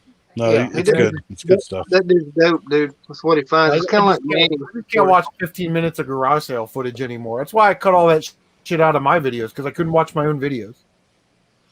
Yeah, I done that in the very beginning. My shit was, kind of short and sweet, grainy, pixelated, and. If I could do a video where it's just me telling people what I got, that would be great. But I kind of like showing the really weird stuff that we see. So, like, I'm sure, Chris, you've seen, and Wood, you've seen our videos. There's it's all trying to serve a story. I'm an editor at heart, so. For the real deal, I got to make sure there's a bit of a narrative. No, man, I enjoy your videos, man. Yeah. I mean, I comment on every one of them and shit. Yeah, I know you do. No, I'm saying I don't like to dwell on like thrift stores. So if it's something interesting or funny, but if it's us walking, I cut it out easy. But like, if it's like there's one where it's like a baby doll in a case at a thrift store, and we're like, what is this, a live baby? And it gets mentioned later, and then like, doing stuff like that, and, like kind of, I appreciate that, Ty Lord. That's man, we fell into that format. Our first episode is exactly what Chris said. It's like, it was us in the car, and then it was us telling people what we got. And buried somewhere in our archive is like, videos of it's me and Joel, and we're just opening up amiibos, like a giant collection of amiibos, like just opening them up like one after the other. And one day that video will come to surface, but until that day, you can just imagine in your brain how that worked out. But no, like we had so many ideas when we fell into what our format is, which is, I always thought it was brilliant. I was like, you have to watch you have to kind of watch it for the narrative to see what we find, and that's part of the way the videos work. I should know I watch them like 1,000 times. So I totally get that, Matt. And you did some really good work on your channel over there. I appreciate that. Do you guys remember? I'll go back and look at the first video on everybody's channel. I still got to do Papa Pete. I got to work on you, Papa. I'm sorry. I'm not there for that. I understand that. I'm subscribed to your channel, but I like to go back. Like the very first one I want to talk about right now is CM's first video. And then I compared it to mine, and it's like he was talking like his was bad. All right, so it's like I looked at mine, I was like, "What? And if his was bad, this was terrible." Yeah, I like no lights. But that warm feeling, you know what I'm talking about? That warm enthusiastic feeling from channels growing. I totally miss that really bad. Oh, I still got like the tripod with the rigged up phone camera. RetroX says, any of you watch Bidin 1000? Yeah, I like Bidin 1000 because he's a great storyteller. But there are times when I just skip. And honestly, there are times on his channel, which is the best video game channel in the history of human civilization, where he doesn't have any video games. He just talks about like Action Park or some bullshit. You know what I mean? So what happened today? Yeah. I've also noticed that YouTubers at sort of our level, right, 5,000 subscribers and under, have started second channels for side interests, whether that's toys. I actually started a second channel for toys called The Toy Freaks. MC Murd does one. Captain Retro does one for sports cards. You know, is that something that you guys would do in the future? Is that something you guys may think about doing in the future? No, I changed the name of the channel, so I'm probably just going to keep running it, and I'll just do what I want to. It's the Wood Bearing Show, so that kind of gives you leverage and kind of wiggle room. Yeah, I don't want to start over. No, I didn't start over. I just changed the name. I'm saying I don't want to start over. Yeah. And have to build up an audience again. What about Papa Pete? I didn't have to start over. Any hobby channels outside of this one? I'm not there yet, not even thought of it. It has crossed my mind for different things. Oh, that we need to do something like just on wrestling, for example, which I love wrestling, but it's right now the whole thing is just a hobby. So yeah, I agree. It's melded burst a little bit, so I have a show every 2 weeks. We do a Tuesday night stream on wrestling. Great. Oh, actually, some days it's video games. Some days it's we say retro adventures as well, because we talk. Hey, maybe we'll talk about. I love theme parks and stuff, and history of theme parks. Maybe one day we'll talk. So that's why me and the guy from Go Game Go, Jeff from Go Game Go, we sort of left it wide open. It's just sort of to get together and talk about something. So I don't think I'm not at that point yet where I'm thinking about branching off another channel. Just focused on this one. I'm smaller than the rest of you guys, right?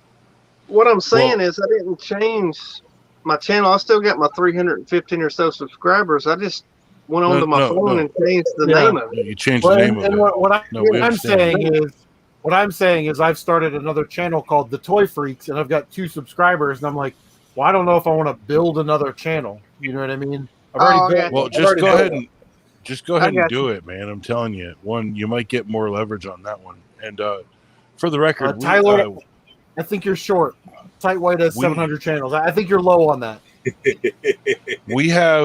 We do have a second channel, it's Oak City Streamers, link down below, and that's for live stuff mostly because we didn't want to dilute what was happening on the channel. It was kind of getting hard to find stuff, and if we're gonna do an exclusive only thing, it should just be its own channel, live streams and stuff like that. So we got about 30 subscribers there, and I don't shy away from telling people, I've done a bunch of YouTube shows with friends and stuff in the past. I mean, right now these 2 memory cards, these are the pilot episode for my next project, my personal project, which is my dad's stories from Vietnam and stuff. So a couple of SanDisk memory cards with, God, I can't do this. It's even harder. I got a couple of these tiny little,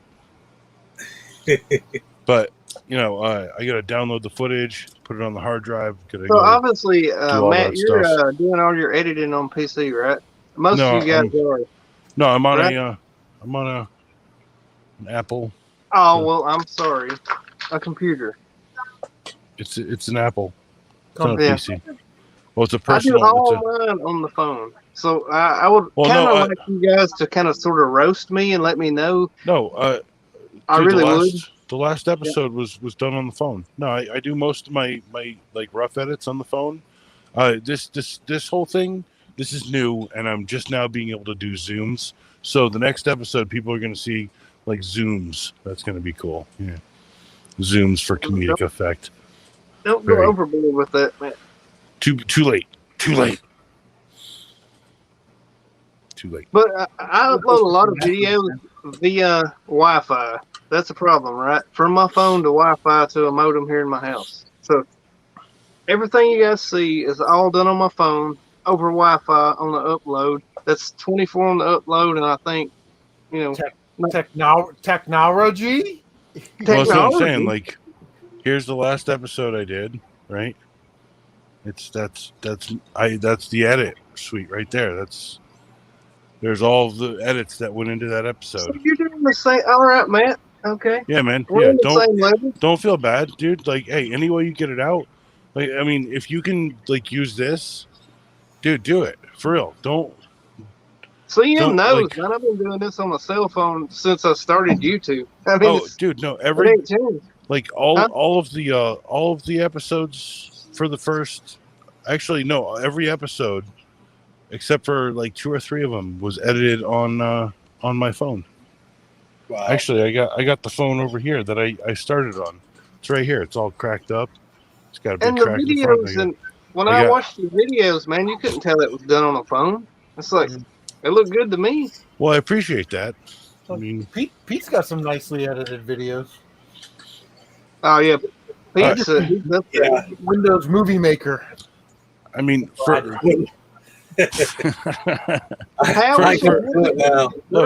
Movie Maker, man, was a good video editing software that was pretty easy to use, and it did a really good job. So the highest compliment, first off, the highest compliment I've gotten is that my editing makes the videos better, and I appreciate the person who said that. And then, but here's the other thing: is that anytime someone says best pickup videos on YouTube, I hear that quite a bit. Like, that's too much. Dude, I'm like, okay, that's fine. No, I'll take that because like I'm happy to hear that because that means someone really enjoys what we do. And that's really it. Like, no, that's right. Like Papa Pete, you know, that's like someone out there has said, dude, I really freaking love what you do. Thank you. And great. Oh, and, dude, that's happened in the thrift store. Dude, I was walking out of a Taco Bell a couple days ago, and someone was like, "Hey, Matt," and I was like, "Who are you?" And they were like, "I watch Oak City Gamers."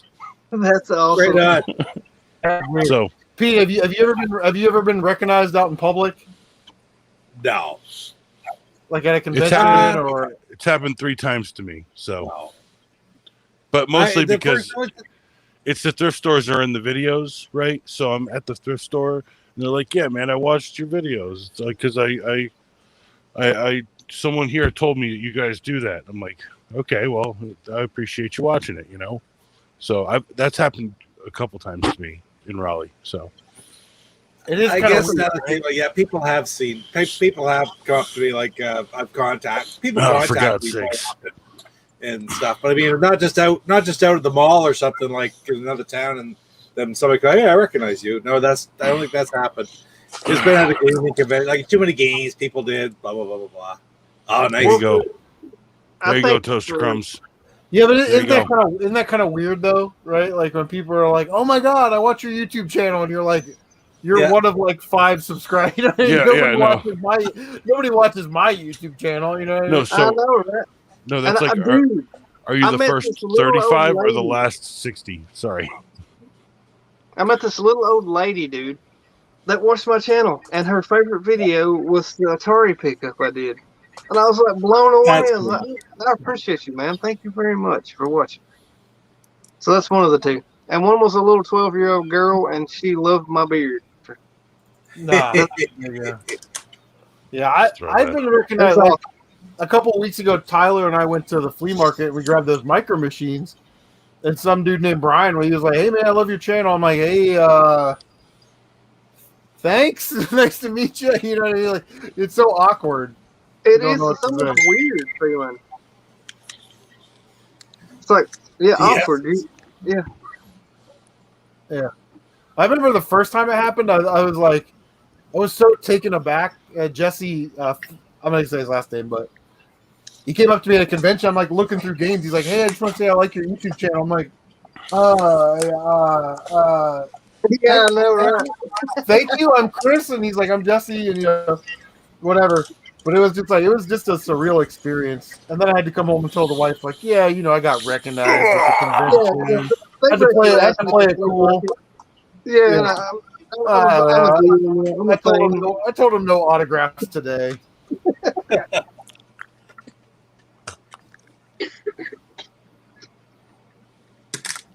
Throwing up all kinds of games. Sorry. No, you guys know we got a trade show going, so I ain't posted the video and stuff because I got a lot of work. But anyways, I will be there, Chris.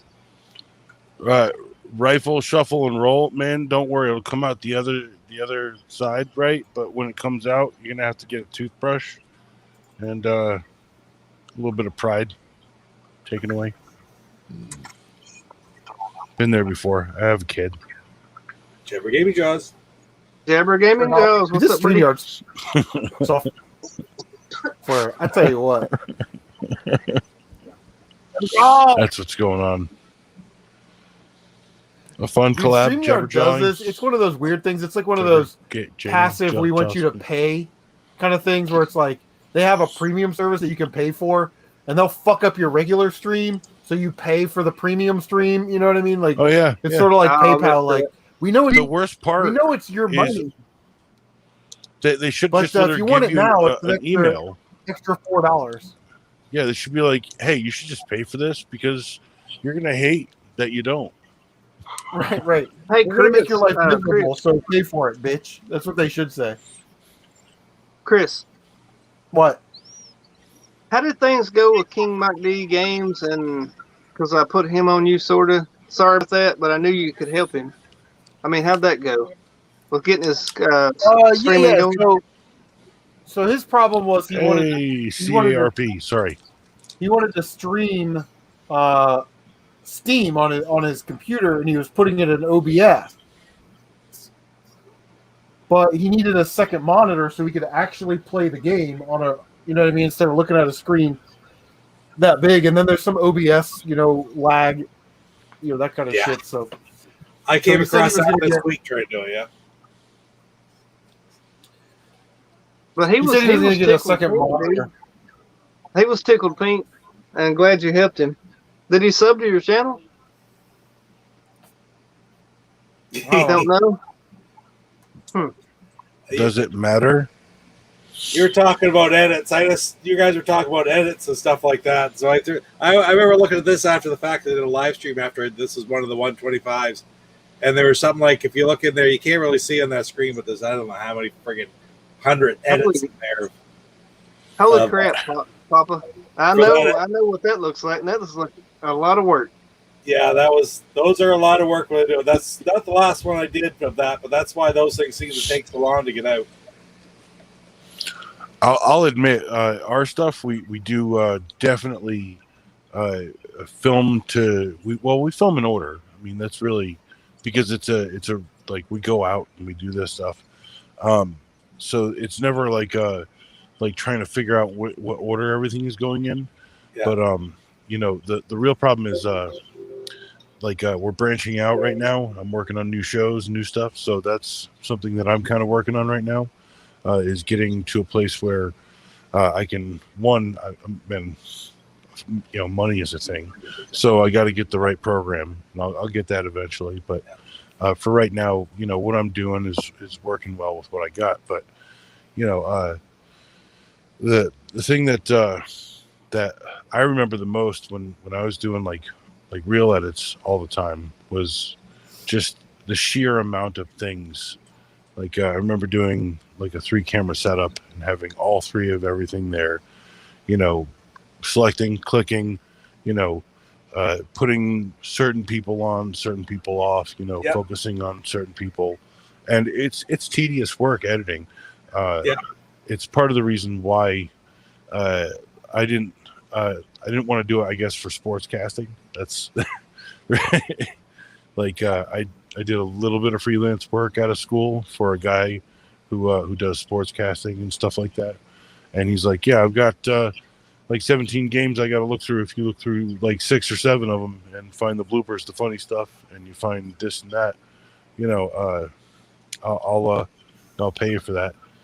And so it's just tediously looking through your stuff. And Papa Pete, that I just described exactly probably what you did to make that happen, which is just tediously listening to something, and you're like, oh crap, you hit the space bar, you go backwards, you go forwards, you try to find the right spot to clip it at. I've learned I got Adobe for one reason. That's because my kid went to school, and I'll put my channel up in a few minutes. Surf Blue, I will. Thanks. I'd love to have you send to me. He was taking screen arts, finished now. While he was in school, we can rent that Adobe because it's monthly. It's all monthly now, right? It was like $30 a month or whatever. So we covered it for him while he was in school as an editor. He's basically, that's what he does now, is editing. So he's out of school and you don't get the student rate anymore. But I figured that after we covered it for that as part of his business, I should be able to get access to that from now on when he takes it over, right? I don't think that's actually happened, but I do know that it went from something like $30 a month up to like $80 a month. It's Canadian, right? $80 a month or something like that to have this software. I don't know how long to have this software. I just shared your Papa Pete. Oh, so right on. Anyone who wants to go sub to him, he's down there in the chat. Thank you, Matt. Appreciate it. Absolutely. Well, I got a wrench here, so and I know Chris trusts me to do the right thing. That's how I got the wrench, right? No, but yeah, no, I learned on Final Cut Pro, and that's probably why I'm still chained to. Oh, right. These guys. Well, so. he had it. I've taken this thing day one and just play with it, and if I don't know how to do something, I look it up on YouTube. Like, how do you do this? Then I try to learn how to do it. And after I do that 3 or 4 times, I might remember without looking it up. That's why I do the same thing over and over again. I do totally agree with that. I mean, and I'm, like I have a background in like design and art and stuff like that. Yeah, right on. And like right now, you're actually on my iPad. I've got the cool pencil to draw on and to do, graphic design. So. Like cool. Art, video was all stuff I went to school for. All stuff I dropped out for too. Very proud. Yep. I was about to. It would have been an $80,000 student bill instead of a $40,000 one. Yeah. And God bless my dad. He helped me. He helped me pay for a lot of that. So. Yeah. The truth of the matter is that like, you go to school for all the right reasons. Sometimes you realize that schools are ripping you off. Sometimes that's kind of a predatory thing that happens, and you got to be careful. And I'll admit freely that I was part of the problem. And I learned something about that though, is that like everything that they're going to teach you is in a book. So if you want to go learn, you go learn. You go to the library and you learn, and you learn everything you can about things. And I've gotten that compliment before. People are like, your editing makes things better, and I'm like, well, that's because I follow the basic rules of editing. You're supposed to tell a story. Whatever you're showing there has to be interesting, or it has to be relevant, or it has to be funny, And if it follows a certain logical pathway, that helps a whole lot. Yeah. And I think it's evident in any video you go watch that we've done, mostly because we structured the filming to be like that particular way. But also because, the editing has to be supportive of that. Has to, like, bring something to the table. So, like, if you went and watched the last one that I did, I spent a lot of extra time saying funny things and then cutting myself off and saying the opposite, which is great. It's a great comedic thing you can do. Yeah. But like just using the editing to serve that helps a whole lot. To make the contradictions that I'm saying at that point like succinct and funny and punctuated the right way. I think so. Yeah. And that's when I got this freaking thrift store N64 Oh, yeah. from the thrift store with the chew marks on it. It's all chewed up. Yeah. I got the sticker off the front of it, and that doesn't help. Yeah, man, good stuff. Still works. It's kind of, like back when I was a kid, Mom or Dad was working on stuff, man. You had to go like ask somebody, or you had to have a manual. Like if I was working on a John Deere 4020, and we never worked on it before, we had to go see somebody, go get a manual. But nowadays, all you gotta do is YouTube it, Google it, man. And the information right now in the world with the youngsters is amazing. I mean, you can pretty much do anything almost by yourself. Yeah, that's the beauty of the world nowadays.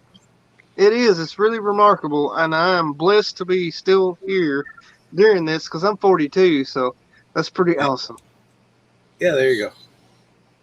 I saw a funny meme on Facebook. It was like, back in my day, a car manual would tell you how to change the head gasket and adjust all these things. Now it tells you not to drink the battery fluid. I know. Yeah. What's up with So this shit? just because it's a newer generation, doesn't mean that they're actually smarter. You know what I mean? Like, it's like who puts blinker fluid in? It's like, what is going on with these people now? you got to change your blinker fluid. Wood, did you fix that guitar? Dan,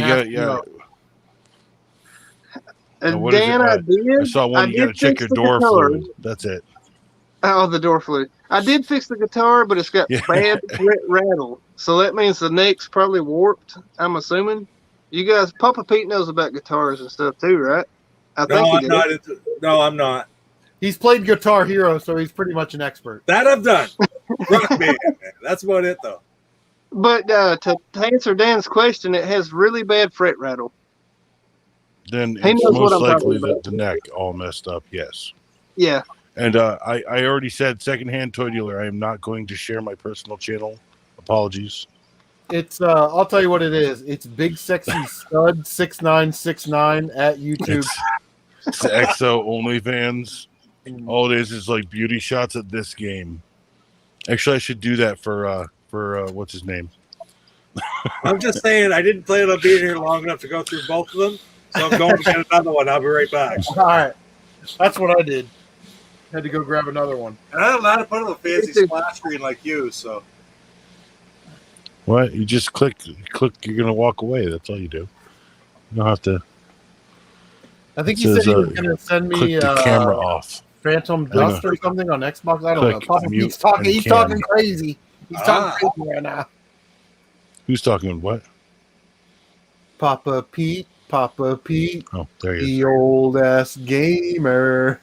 I love that. Yeah, Dan and the boys are amazing. You know what I mean? Like, it's like your intro, CM. I mean, I've had my intro for like 2 years, and I have no plan changing it. Actually, no. If Danny wants to do, dude, I'm working on a variety of things put together, and having a couple little quippy little, theme songs for the segments might be kind of fun and funny, and like games that make you want to piss, So. And I like the NINTENDO Nintendo. Yeah. Hey guys. Yeah, X says, Danny, you know, hit me up. You know my stuff. Apologies. I like that Dan's Rebel Game Club Dan's intro. Hey guys, you guys can sing it, baby. Hey guys. Yeah. None of us can sing it. Oh, Rebel Gaming Club. I'd like to get out to too many games. That's sort of one of my gaming goals is to go to one of these bigger conventions out of state. And I agree. That's a goal of mine too. Hang out with go everybody. have fun. Go have fun with people I watch on YouTube. That would be cool. I'm not sure how much beer I could drink in a weekend, but I know how much beer I would try to drink in a weekend. Oh, dude. I could do a keg easy per day. Yeah. Per diem. Yeah. Tell the lady working at the desk there, hey, we got a keg of St. Yankees coming up. Just go ahead and let them in if we're not ready. Put it in the bathtub. You know what I mean? Like, fill the tub with ice, 2 different kinds, multiple cold and domestic. Yeah, can you fill the bathtub with ice and just throw that keg right in there? Yeah, I'm going to bed in the bathtub. I've been there, buddy. Oh, we brought 2 double barrel in it. Papa Pete ain't playing, bro. He's got the expensive beer. That He don't play, bro. No. He's rich. He can afford an entire Xbox collection.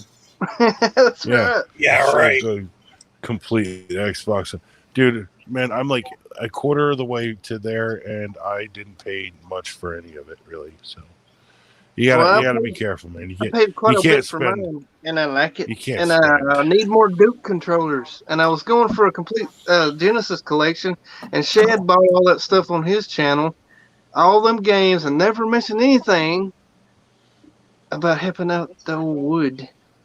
Because Genesis games aren't hard to find. They're hard to find around here, I tell you. Oh, really? Dude, Maxine's Bark Box, they got shelves of them. They can't get rid of them. There's a Duke controller, Papa. Yeah. I had to reach for it and knock my camera over. My Duke controller sitting right there. I just used the pictures. We got a couple back there. Yeah. Those controllers, man, for me is super nostalgic with the release of the Xbox, man. Yeah. That was it, bro. This big ass controller, and some of them lit up, I think, right, Papa? Right in the middle? Dude, no, those are the new ones. No, they don't. Those are the new ones. The new ones light up in the center. Dude, I have giant hands. I love a Duke. Yeah. And I'm also, like, I'm not as fat, but I used to be fatter, so, like, used to hold the controller at a slight angle against my belly, Retro thanks for stopping by, man. RT is here. SCG. Thanks for taking some time away from hanging out with your boy Tight White and Ty Lord and spending some time with the Dream Team CM Retro Gaming. Good to see you, buddy. Yeah, I wasn't dreaming, I swear. What'd you say? It's the Dream Team. Yeah, I'm going to look into the video scope and I'm going to tell it like it is. Yeah. Me. Feel the excitement. Macho Man was my favorite wrestler, dude. Bar none. Macho Man and Ric Flair. The Macho Man Randy Savage. I'm going to look into the video scope and I'm going to tell the entire world this. The Honky Tonk Man said, I can't sing and I can't dance, but I can make romance. Yeah, Miss Elizabeth. You know what I mean? Like, my favorite was always freaking Andre the Giant, man. I identify the big dude. So am I.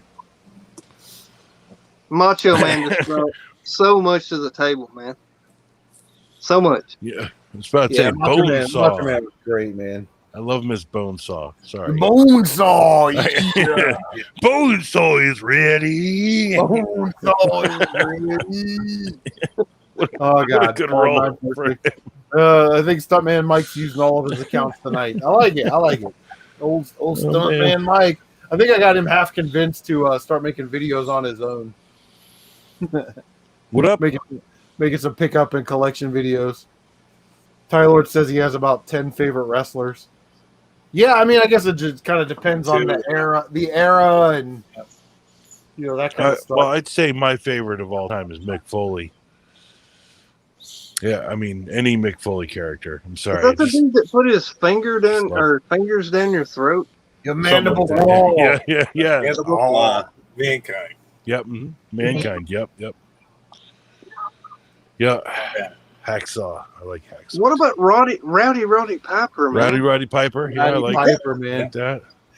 Piper would always do that thing where he would be like, he would shout and then stop. Like he'd be like, I told you once, I told you 1,000 times that Bret Hart is the greatest wrestler of all time. You know, like, he'd do that like high-low thing, and it's just great. Like the promo he cut with Bad News Brown at there. Oh, he painted half himself black. He's like Hot Rod and Hot Scott. I'm cool with Hulkamania Hulk Hogan. Maybe not so much Hollywood Hulk Hogan. But the old Hogan, man. The old Hogan, man. He had me believe in wrestling, man. I want to see Chris like just rip his shirt off, like. Not this shirt, When man. it comes crashing down, No. it hurts. No, we can't. Oh, you have one too. What? Do you have one? Oh my God, we're the dumb group. We all got our favorite colors now. He's baby blue. Yeah, Mega Man blue, baby. He's safety green. That ain't safety green, bro. That's Irish green. Oh, it's Irish green. I was trying to avoid stereotypes, and I got Joker purple. And I wanted a Rebel Gaming Club shirt, and Dan was supposed to send me one, didn't do it. Oh, you could just buy one. I know I could have, but Surf Blue, Shawn Michaels. Sorry, Dan. You could wear that one on top of the CM Retro one. I'm sorry, Dan. Feel better. Yeah, Jericho's appearance on Raw, his debut on Raw, where it had like a countdown, and he came out and he was like this, and The Rock was, he interrupted The Rock. Yeah, that's great stuff. Jericho's one of great. the best ones ever. Yeah, I'd say I'm happy with any wrestler who made it out of the ring and had a career after it. Like The Rock, I love seeing him in movies. Oh yeah. Like actually no, if you're out there, freaking look up on YouTube. Like Jack Black does an impression of The Rock. It's freaking spot on, and it's hilarious. Man, yeah, it is. Like y'all need to watch that. Shit. Yeah, it's so good. I mean, like, like I get you get fed this stuff. I'm pretty sure everyone gets it, but dude, it was like super good to watch that, and to have The Rock sit there like listening to the impression, and Jack Black being like on point during most of it. Yeah, I know. It's really good. I don't know. I'll just go freaking search it out. So even though I'm the odd man out without a shirt, I have ordered. It's on its way. It takes a long time to come way up here to Canada, Canadian. Well, that's gotta go through customs and pass. What are you like? And all kinds. That's right. Yeah, and you got. They want to get over. You got to pay the Moose Mafia. Side of the country. Yeah, right. You got to pay the Moose Mafia. That's what it is. The Moose Mafia. What is the Moose Mafia? What? It's man. Hey, okay, Papa Pete, are you in like Northern Territory? Me? No. I was about to say okay, then you don't need to pay the Moose Mafia unless you're actually in Territory. Pete's probably pretty close. Like I think it's about 7.5 or 8 hours to the Barrie Game Exchange from where I'm at. So that's pretty close to you, isn't it? Well, that kind of sounds close. 18 hours. I'm closer to you than it.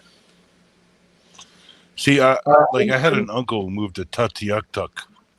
Oh, geez. No, where I am, it would take me about 16 hours to go to Toronto. Oh shit! Oh damn. Yeah. Okay. Yeah, I'm east. It would take me if I went out the door and started running that way, I'd be in Maine in about 10 minutes. Oh, okay. Running, driving 3 minutes, except for you can't cross right now. But Yeah. Damn, Maine and Tennessee, man, that's like a 12-hour flight up to Boston, plus another 8-hour flight up to Maine. What? Yes. Drive, not flight. I fly 3 hours. I thought about going to Barrie. Tennessee, if I wanted to go up there to where you're at, it would take, you have to go fly over here, land, fly over there, land, fly over there. Way over there. I'm a 6-hour drive from Boston. There's that video. It was from Screen Junkies. So, yeah. It's in the chat. Oh, Joey Tastic's talking about John Cena. John Cena. Gotta love his new haircut. Or lack thereof. Surf Blue says Hurricane and The Rock. Yeah. Those are classic. Oh, yeah. What about Sting? Anyone remember Sting? I was going to ask that, man. Thank you. Like someone who loved Sting back in the day. When Rock was telling everybody to take it, polish it up real nice, turn it sideways, and shove it straight up their candy ass. Yeah, I knew a kid who went freaking Halloween as Sting, with the crow makeup and all that shit. Man, call Sting. Like everyone's like, "Oh, you look great as the crow." He's like, "Man, I'm Sting." What, like the every breath you take guy? Like that doesn't look like him. The Crow was awesome, Good dude. stuff. That was Good such a great stuff. movie. Yeah. I knew a guy who went like Halloween as a crow. He like wrapped himself. Babyface fire. But he like wrapped himself in black duct tape, and by the end of the night, like it started like squishing in on him, like, and so he was like, "Man, someone's got to cut me out of all this crap." So yeah, I was the only one with a knife. So like, it's crazy because I had a dude in my school named Jeremy Harnish, and he did the same thing for Halloween, and his buddy cut him out of it. That's stupid. There's no way that happened twice. yeah, no, actually, no. That's how common stupidity is. That's just how it is. I'm telling you. How about this? I remember another friend. I actually duct taped to a to so he died. We left him I there. get the charger. I'll be right back. We left him there for a long time. We duct taped this guy to a freaking sign, and I feel sorry for him, but that's a pretty common story. People say that, so yeah. I'm just throwing that out there. I mean, Sting, that WrestleMania entrance when he wrestled Triple H and he had the drums, that was awesome. I always remember that one. And then I remember the one where Jeff Hardy was at like a Victory Road. It was a TNA event.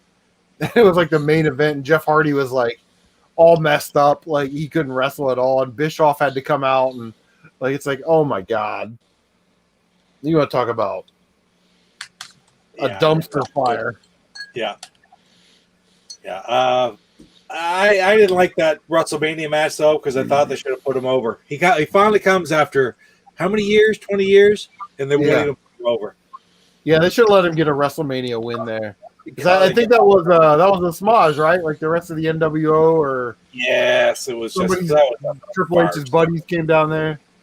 Yeah, and it's like that's crazy. It's like that, but that's the nepotism of that place, right? That's and, Triple H.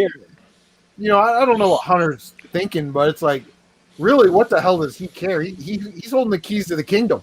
That's right. Doesn't matter if he's gonna make more money and be more famous than anybody. So yeah, we'll let it. Scorpion Deathlock, middle of the ring. Who cares? Happy WrestleMania. Match, it's big news. Yeah. And then the next night we'll come out and we'll beat you up. Who I miss? Whatever. I miss the Big Show. There's a guy I miss. I like the Big Show. Right. He's in AEW now too, huh? I haven't seen. Oh, he is? Okay, I haven't seen any of that. So he went to AEW, and I've not watched it very much at all. I watched a little bit last week, but I like that he got some acting gigs too. That was cool. Yeah, well, he's been smart. He started down the same road as Andre for a long time, and then he just sort of disappeared for a while and come back, and he's in great shape for. He's still dealing with the issues, right? He's got that condition that's going to affect him his whole life. Yeah, that's unfortunate. He's not much taller than me, actually. Like I've looked him up. I think he's only like a few feet taller than me. And a few feet taller than you. Yeah, I was about to say, like, here, I'll look him up real quick. I think he's like a few inches taller than me. Sorry. But Tyler, I don't think they would have put Sting in there with the Undertaker, because I think they were still doing the Undertaker streak thing at the time. Papa Pete's got a freaking lion up there from the safari of Africa. That's a humongous feline. So she's 22 pounds. I've known guys who are 7 feet tall, and that guy can't be living his best life unless he's living it like himself, unless he's choosing to do it. So, half a foot taller than I am. And, a lot of these guys, especially from that era, that get out of wrestling, they started with the beer and the liquor and the fast food, and they just don't take care of their bodies. But this new generation, isn't that my problem, right? Yeah, no, that's my problem. This new generation of wrestlers, they grew up like that. They just take care of their bodies, and they understand that they can This episode brand right here. themselves outside of wrestling, whether it's social media, movies, commercials, where they really didn't have that opportunity back in the day, you know? Well, I'm 6'6", stuntman Mike, so For real? I could, yeah, yeah. Dude, Damn, my you're foot big, bro. is I'm my like foot is 6 foot. exactly my foot is exactly 1 foot long from heel to toe. Very weird facts about me. And now it's up on a weird foot wiki. I'm telling you. I think Well, you somebody never take pictures of your stuff of your feet, Wood. Never take pictures of your feet, Wood. Are you trying to do this? I'm getting sucked into him. Oh, God. But no, I like. Look, being tall is not fun. Okay, well, I didn't online know you was stats that aren't big, bro. true. You know, Stuntman Mike. They say that you're an actual stuntman. I don't know that because your name online says it. I'm just kidding. I don't know. I have no clue, Mike. I'm just going by what it says on this stupid phone. Surf Blue says AJ Styles lives in his city. The phenomenal AJ Styles. I thought they did a good job with him bringing him in, though, because they could have freaking tried to bury him when he came to the WWE, and I thought they treated him right. What do you think about that when he came over? Because he's a smaller man, which they typically don't treat well, but amazing wrestler, huh? And I thought they did a good job with him. Yeah, there was literally a time where AJ Styles was the best wrestler in the world. And it was like that last couple of years in TNA and that first year or so in WWE. He's fantastic. You know what I mean? Like, I always thought Jay Lethal was fantastic as well, and never really got a WWE contract. Agreed. His Macho Man impersonations were amazing. Yeah, the one he did with Ric Flair was great. Oh, yeah. If there's good perks for being tall, retro Tibron, I haven't heard about them. And they're just going around. Ric Flair always did this like fall thing, right? When he gets like punched or something, he walk around like it's called the Flair flop. Yeah. I'm so damaged. I'm so punished. I'm so exhausted. Wang! Tyler, I'd have to wrestle on stilts, and I'd be the mechanical man with stilt arms. And then everyone would be like, yo, that's not fair. Yes, it is not fair. I am stilt man. Be the new kind of wrestling. The kind of wrestling I always wanted. You know, my thing, again, with Flair, it's a different era. Like, you could put on the same show for 3, 4, 5, 6 months at a time because they weren't televised. They weren't on the internet. You know what I mean? Nowadays, you couldn't get away with that. No, you could not. So what, like, back in the day, right? It was WWF and WCW, right? Mm. And at one point it was just WWF.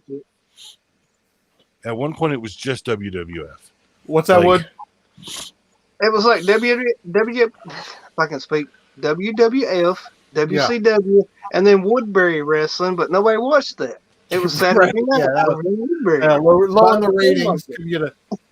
Yeah, I mean, well, Stuntman Mike's asking, what's my favorite Owen Hart match? Probably against Bret Hart at WrestleMania 10.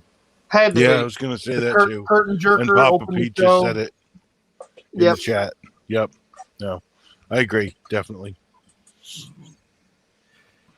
Yeah, for sure. I mean, I think that's the one that everybody remembers. They're sort of underrated. I still remember the one as well when it was not that it was a good match; it was good storytelling when they brought Bret back in late '96 or early '97, and they were playing the tag team titles. Remember, they introduced the European Championship. Davey and Owen had the tag team championships, and then they ended up being in the finals for the European. And it was sort of, they did a good job with the whole thing. But Bret came out right at the end of it, sort of made his reappearance after being gone for a few months. And Stone Cold and Bret were starting their rivalry. Stone Cold was super popular after WrestleMania 13, and then Bret come around because Brett's my favorite wrestler, right? I love those. I thought those guys are great. Or that's biased Canadian, right? And Brett brought them out together. So I just always remember that as storytelling. I thought that was one of Owen's best storylines, and probably the last great storyline he had leading into the formation of the New Heart Foundation with Pillman and when Neidhart reappeared about a week and a half, right? week or two The after Anvil, or whatever his name was. the Anvil. Jim the Anvil Neidhart. Yeah, that guy. Yeah. He was a brother-in-law to Owen, and he was married to Owen and Brett's sister.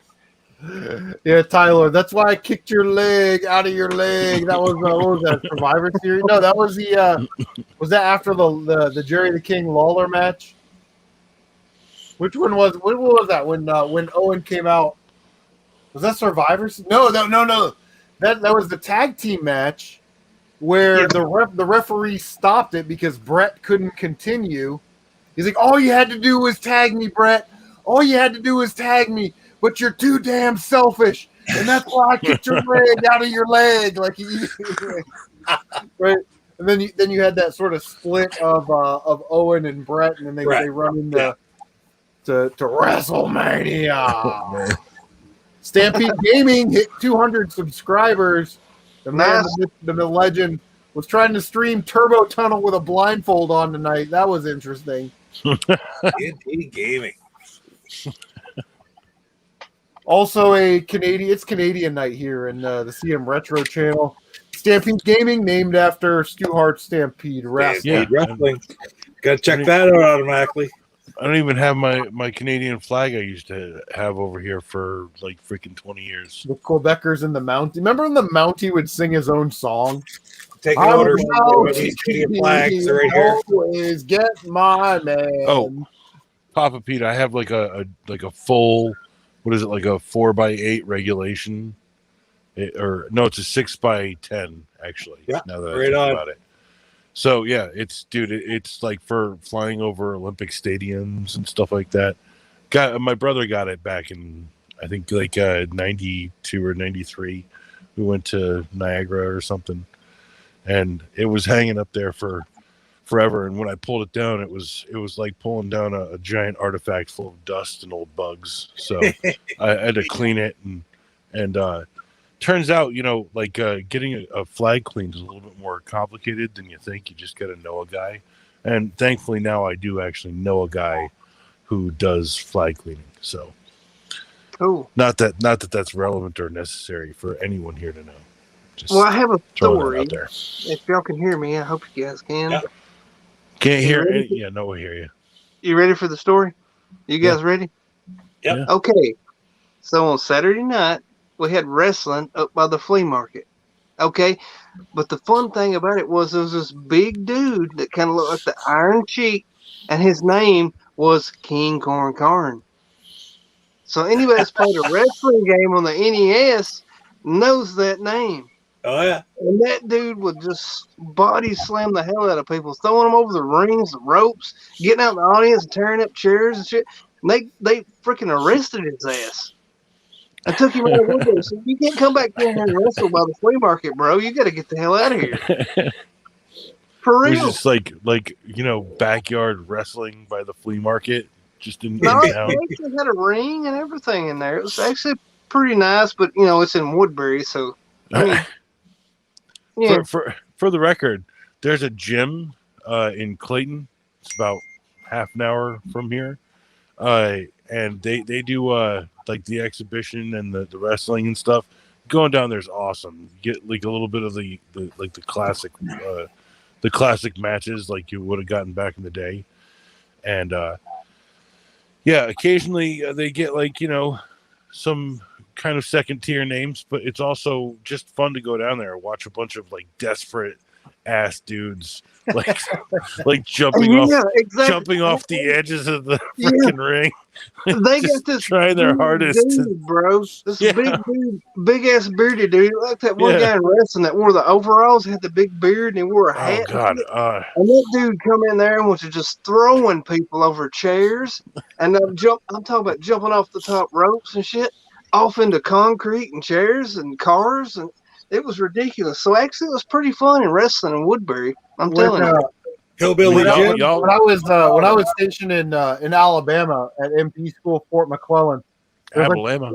There was this little wrestling independent show, that happened at the church gymnasium every Friday night or whatever it was, and so one of the guys that was one of the wrestlers, he was a taxi cab driver, so he was always taking us out to bars and nice restaurants, no unsavory places or anything like that. But then he had mentioned that he was a wrestler there, so he took us in and taught us how to wrestle, and we did this angle. His wrestling name was the Stomper. He was just this big dude, that would just stomp the shit out of everybody. So we had the new Stomper order. So we all had little T-shirts, and holy shit, we learned to wrestle. We were putting the beat down, putting the boots on people, and it was just great. So we worked that angle. We learned how to wrestle for about a month, and then we worked the angle for about a month, and then by the time that was over, MP school was only 3.5 months, so it was just too funny. So we got a little crash course in wrestling and got to get some ring time in there, which was awesome. So Tyler, did you see the guy dancing in the last video? Come on, that guy was awesome. Retro Tiburon wants to know, is his finisher a stomp? No. It was the earthquake shakes, baby. He would hit the ropes and give him the earthquake. He's a big dude, man. He was probably in that 6'8", 7 foot range, and he was probably a couple biscuits shy of 400. You know what I mean? He's a big dude. That's a big dude. Yeah, but it was fun, man. We learned all the basics, the lockups and the body slams and that kind of stuff. We didn't do shooting star presses off the top rope or anything, but we could get in there and work a little bit. We could sell. That's pretty cool, man. I used to box. I was about to say, I just want to see you as a Mexican wrestler, Chris. As a lucha? I can do lucha. La lucha, yeah, definitely. Nacho Libre. Yes. How making his way to the ring? Tubby Gringo. Actually, I don't think white people wear masks in lucha. I think that's more of a Mexican thing. Well, I'm just saying. And Hulk Hogan or Ultimate Warrior, Hulk Hogan for sure. Oh yeah, yeah, definitely. I like the Ultimate Warrior, man. Go for it, WB. Yeah. Go for it, WB. That's the second from last Dark Side of the Ring. The Ultimate Warrior. That didn't paint him in a very good light either. Nothing ever does. Yeah. There's something happening to him, man. Didn't they have to swap him out for a different guy at some point because the original guy was yeah, man, rolling through cocaine factories or something? Yeah, the first guy, I think he had a heart attack or some shit. I think that's a myth. They did use a fake renegade warrior in WCW. Yeah, okay, yeah. But I'm just saying, isn't that if it's a myth, it's a cool myth. I'm just saying. That myth has existed forever. It's still a cool myth. I mean, yeah, but it is a myth. Yeah.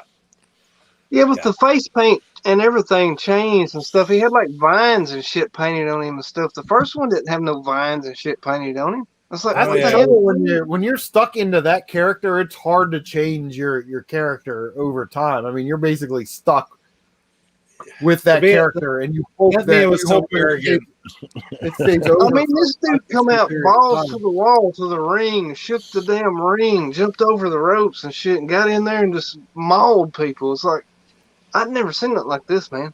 Yeah, but after 2 or 3 years, when people have seen the show, the problem with the Ultimate Warrior character fundamentally is that over time, what's he going to do? Automatically become like an aristocrat? Right? He always has to be the Ultimate Warrior. That's always going to be his gimmick. If he gets over for 3, 4, or 5 years, then that's his allotment of money. I'm sure, Mike. Hogan changed his sort of gimmick a little bit. All the great ones do. where they go heel face. Yeah. Warrior was in a weird spot. They just would have by found a way design of for his Warrior character. to change as well, but Warrior wouldn't change. I mean, Warrior was he was above it all in his own mind. Yeah, for sure. I mean, he's they could make anything adapt. They've changed everybody. But it's like this, Yeah, you guys. Just like when I go back to somebody's channel and watch their channel and stuff, you go back because you want that. You know what I'm saying? Yeah. I wanted the Warrior to come out and do the Warrior thing. You know what I'm saying? Yeah. Like if you could go back in time, knowing what you know now, I would probably do like a Warrior beaten man gimmick where he goes on like a losing streak and he loses his smile, right? He loses confidence in the gods and all the Ultimate Warriors and da-da-da. And then all of a sudden he has this event and he's back. Oh my God, the Warrior's back, da-da-da, right? And he fucking cleans house at the Royal Rumble, wins his shot.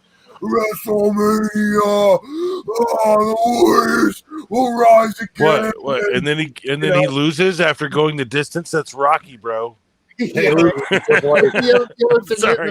In that era, Hogan was such a fucking cunt to everybody.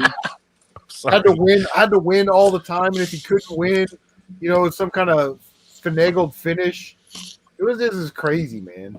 Well, that's and for the record, that's the feeling they're trying to get to elicit. They're trying to elicit, something, a feeling. It's all entertainment. It's all. But it's you all hear about, stories like Warrior's the champion. I don't want to lose to Hogan, so I'll lose to Sergeant Slaughter, and then Slaughter can lose to Hogan. What? Just no. Wow. You losing to Hogan would be a much bigger draw than indeed Slaughter. Absolutely. And that was also through a fucked finish. I think the manager grabbed the feet there. Retro Tigra with a $5 dono. Thank you so much. Nice. Buenos noches, señorito. He will eat nachos with that $5. Please split the $5 evenly 4 ways. Yes, sir, I will. Yeah. Thank you so much. That is very, very kind of you. Yeah, Slaughter. Keep my share, Chris. Slaughter was a great GI Joe. He's a terrible wrestler. He'd throw like 2 punches in an Irish whip, and he was gassed out. You know what I mean? I agree. An itty ditty bag. You know what I mean? But, it's like was the Fridge a better player than the football player than a GI Joe? It's a good question, isn't it? No, the Fridge. That dude was balls. That dude was way better at football than ever voice acting on anything forever. Hey, that dude on a football field would run plumb over. Yeah, that dude was like dude was so sick, he was bro. Miracle Man. I think that's what me and my friends when we were kids. The thing with Slaughter, like Mike saying, Slaughter sucked. You only remember good Slaughter because he was a GI Joe character. You remember bad Slaughter, right? Burning the Hulk Hogan shirt and buddy with Saddam Hussein, right? Like you remember heel Slaughter, and what was crazy is you had this one guy that did this amazing thing for about a year and ran with the I'm an Iraqi sympathizer and all that stuff. Yeah. But then you didn't do that again. You didn't try and recreate that with somebody. It's like, well, that's why sometimes I'm like, Vince, what are you doing? Who are you listening to? You know what I mean? If they were smart, they should have kept running that. What you're talking about, Sam? That would have been, a draw for sure. Yeah, let Slaughter beat Hogan or Warrior clean or something. And then my Royal Rumble idea is so far out there, it would never happen. 29 people in, 29 people out. Oh my God, who's number 30, right? Whoever's number 30 is going to walk into the ring and they're going to win. I hear voices. Oh my God, it's Randy Orton. And Orton comes out and he goes over the rope and then the bell rings. And then for the next 3 weeks, all you hear is Randy Orton promos. I outlasted 29 men at the Royal Rumble, right? It's great. It's great heel heat, right? It's just amazing heel heat. It is, man. That's promotion. Big time. I outlasted all, and I got my shot at the WrestleManias. You know what I mean? And then he can beat the shit out of John Cena. Give John Cena a WWE title or SmackDown title or something. and just let Randy Orton beat the shit out of him. But the thing is, with Randy Orton, that would be such a cool moment for him because he would have won the Royal Rumble in 3 different decades, 07, 17, and then the 2020. So for his legacy, that would be so amazing, right? Like, and then just beat the shit out of John Cena or somebody at WrestleMania. And the title, you know what I mean? But that's just, but Randy can tell a story like that. He can be that arrogant heel, like, I outlasted 29 other men, and it was a grind, and you know, like he could do that. And it'd just be like, everybody hates Cena, Mike. That's what I'm saying. So to watch Randy Orton do this crazy, ridiculous thing that he didn't deserve, and then go on and beat somebody that everybody hates, it's a win-win, I think. You know what I mean? Like, I think you should get a job out there. That's really what it is. Yeah, like, listen, man, I gotta get a job out there. But it's simple. These guys, they try to overcomplicate it with stuff, and it's just like, no, the simple formula is the best formula. Hang up your boots and spurs. Go freaking apply today. I'm telling you, man. Dude, go write them something. They're gonna steal it, and then when they want more from you, I'd watch that. I barely want to watch anything anymore. So. It's like I don't want to get involved in new TV shows. It seems like just a waste of time. You know, I like reading books, but you know what? You guys need to watch Blacklist. Good stuff on the crapper. You know, go on the crapper, read a book, right? But like for the most part, I'm out there. I'm doing my thing now. You know, either I'm working or I'm working on my stuff, and that's really where, like, and I play video games. That's what I spend my time doing. Video games. Yeah, I've gone through 4 games in the last couple of weeks. I had Shadow of the Tomb Raider, Silver Surfer, Image Flight. Sam, that win on Silver Surfer, man, that's dope, bro. Because I've been playing that game for a while and I can't beat it. So, bro, I'm telling you, grab one. I beat it with. You made it like it's kind of easy controller, but this Turbo Blaster is amazing. Yeah, I seen that in the video, man. I was like, dang. I didn't even know they made that. You just plug your controller into it, and you can do like turbo and all that stuff to your regular controller. So you don't have to use a max. Yeah, I don't like the max controller. It's too small, and I don't like the I hate it. And then I don't like the advantage. Like, you have to literally set that thing on your lap, and you got the joystick there. But that's a great alternative. There's another one at the video game store. So if they have it next time, I'm going to grab it for sure. I've got one of those for Super Nintendo. Yeah. Oh, did they make one for Super Nintendo? It was made by it took a while to figure it out. And I think you talk about Enterprises. You talk about small YouTubers. I found a small YouTuber, the only video, and I was like, dude, thanks. I appreciate you doing this video. It was the only information on this thing I had found. So, dude, freaking turbo buttons.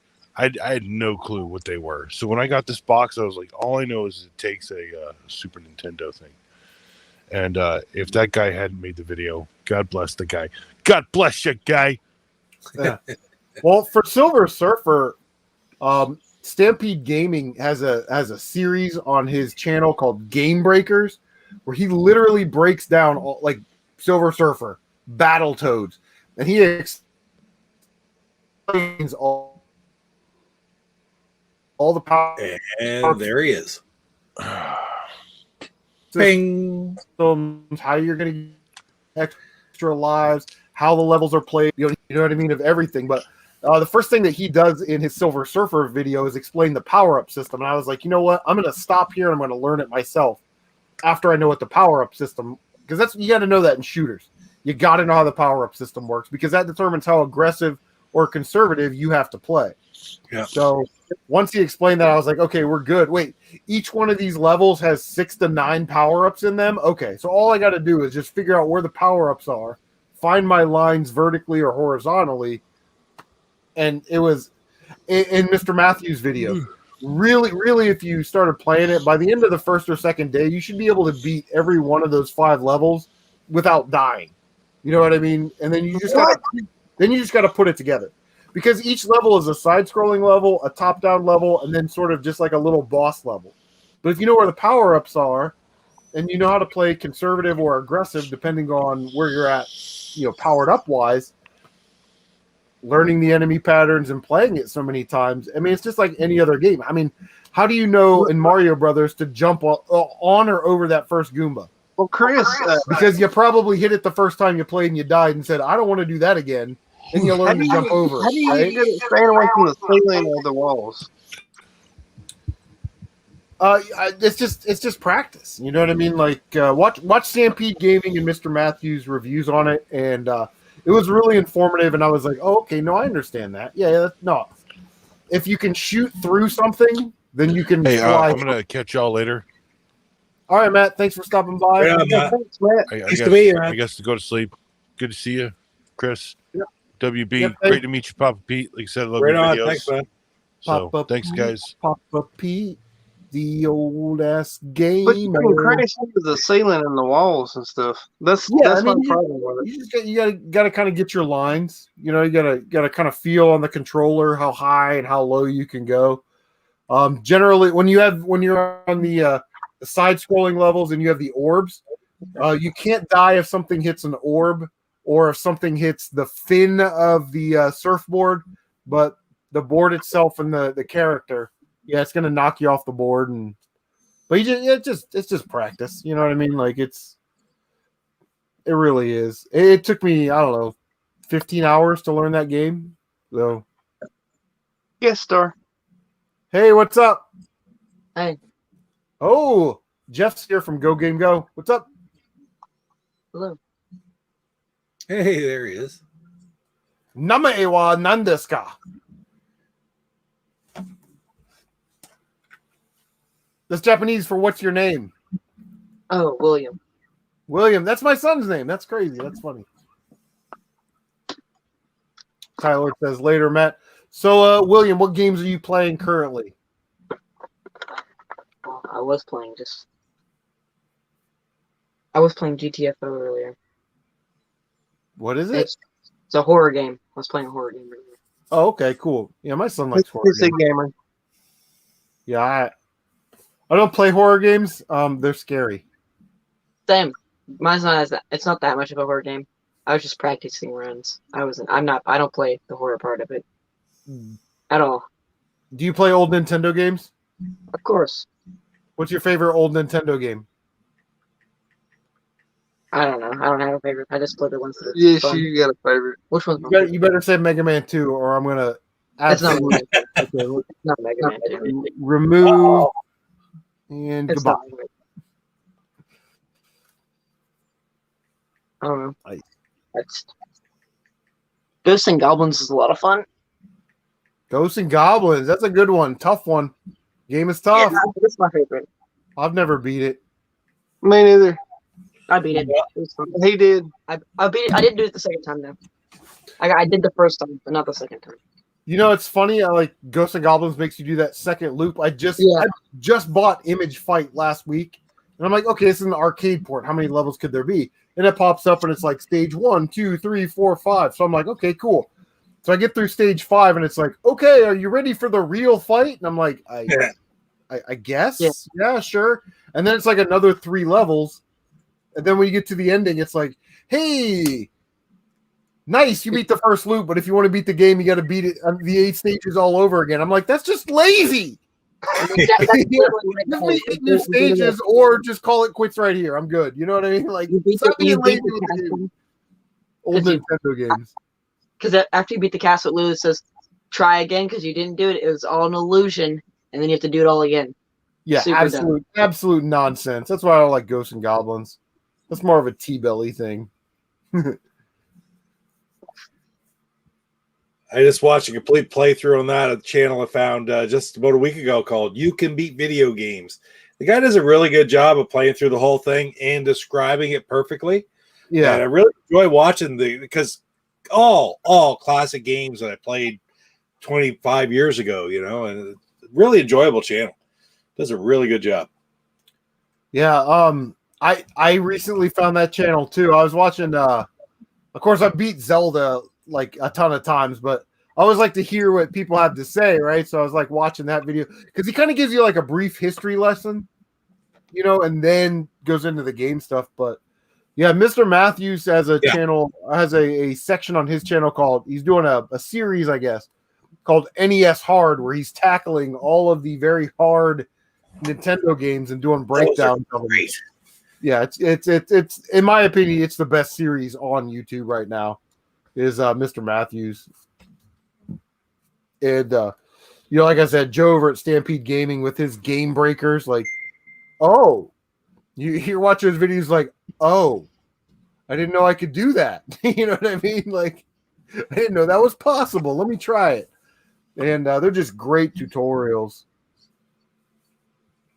So, I got a question for Papa Pete. Sure.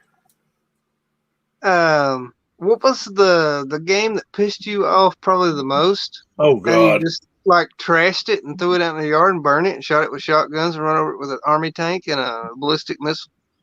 No, I'm just kidding. What's the one that pisses you off the most that you kind of like? You know what I mean? But you keep coming back to, but you just can't just beat it. It's so frustrating and it just pisses you off. That's the CM2. Same kind of question. I'm trying to think. This has got to be an NES game because that's the nature of the beast. A lot of them, and I can remember a game that I played, and I haven't played it in umpteen years. I don't even know if I have a copy of it right now. NES Addict. The Last Starfighter is. We had that game when I was a kid at my sister's house, and it was like I could never, as much as I played it, I could never get by the first friggin' level. It never seemed to make any sense. And I don't know why, but that's just a game that comes to mind when I think about a game that is like almost unplayable because it's just so stupidly hard, which I'm sure that's not a great one because I have that game and I'm like, it's probably a shooter, but I don't know. I've never watched a review on it. Like you would think Last Starfighter would be. Yeah, like the movie The Last Starfighter. Isn't that the story of every shooter ever? You're the last of the whatever army, and you're taking on the battalion. You know, like that's always. Yeah, it's not a shooter. Is it? Yeah, but anyway, I like my shooter games. They're super sweet.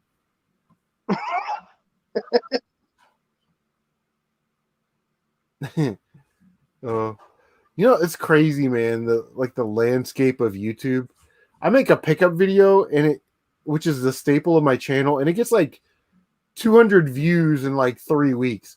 I make an Amico Intellivision reaction video or some type of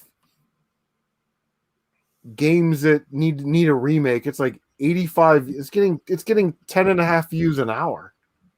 Yeah. My Amico video got 337 views. And my last pickup video probably got like 200 and something views. Yeah. I find that with the Amico reaction ones, especially because you get a lot of hatred for it too, right? But it also does that. Amico. Yeah, but yeah, it's not been too bad. But those are the biggest views, biggest channels by far, or biggest videos by far on my channel, the Amico stuff. And I haven't really done a whole lot of it lately because there's so much of it out there. Yeah, and I don't want to make those videos. Because once you start down that path, then it becomes, you know, Smash JT said this or Papa Pete said that or this. You know, like, then it becomes a whole fucking thing. Sorry for cussing with him. What's up, CL? I liken those type of videos to basically the Jerry Springer or Maury Povich of the gaming community. People watch, you know what I mean? You can't really trust those sources. You can't believe what they're saying because they're just making it. They're just making those videos to make drama. They could absolutely love the Amico, but they're going to make I hate the Amico videos just for views. You know what I mean? Yeah, I hear you. I mean, hell, Pat does it. He realized that the Coleco Chameleon was a cash cow when he was hating on it. And even though he may like the Intellivision Amico, he's not going to say he does because he makes more money by saying he doesn't like it. It's that branding and all that stuff we were talking about earlier. And that sucks. I mean, when it's promoting negativity. It's back over. Yeah, because you're you're taking a business stance over integrity. You know what I mean? Right. So very well put. Yeah, I agree, and that's just so frustrating. It's no fun whatsoever. I was sending you a private chat there, Chris. And it's unfortunate that when people are new and they come onto YouTube, that those are the channels that they always seem to find first. Yeah. Yeah. So me and William, we picked some stuff up from the flea market. We picked up this entertainment system. It don't even say Nintendo, so it's a knockoff. We paid like, I don't know, $10 for it. So we get to playing. We get to playing this game called, it's like a Wild Worm, I think's the name of it. So in this game, you start off as a small caterpillar, and it's on one screen. You crawl around, eat fruit, and get bigger and get bigger and get bigger and fly off at the end of the stage. And the bees. We got addicted to it, and I can't believe it because it's a really dumb game. It's so dumb. It doesn't make any sense. And we ended up playing a bunch of levels. Well, we played like 2. Because it was hard, so we only got to like level 2. We keep playing it over and over again. I don't know why. Is it like that snake game where you try and eat the pellet and it grows the snake and you? It wasn't like that. It wasn't like that though. It wasn't like an identical copy because there was like enemies and stuff and everything had patterns and you had to go like all the way there just to get these little fruit things and they'd spawn on the map randomly and stuff. I would describe it like the snake game, but it was different. And it had Joust on there, Sam, and I love Joust. Nobody talked about that game. I super love that game, and William was pretty good at it. It's fun. Nice. NES Addict is out. Thanks for stopping by, Jay. He says he's going to go edit a video, which is code for check out his channel later because he'll have a new video posted. Right on. Yeah. That's I'm promoting, but I'm not promoting, which is fine. Promote whatever. Speaking of promoting, Stuntman Mike, did you make a video yet? He said he was going to make some videos on his channel. Probably doesn't have any yet. You should do a CM Retro t-shirt unboxing. That'd probably get like thousands of views. Yeah, I did one of those. I got like millions of views. Like, I was going to do that this week, and now you freaking let the cat out of the bag, so it's no good to do it anymore, man.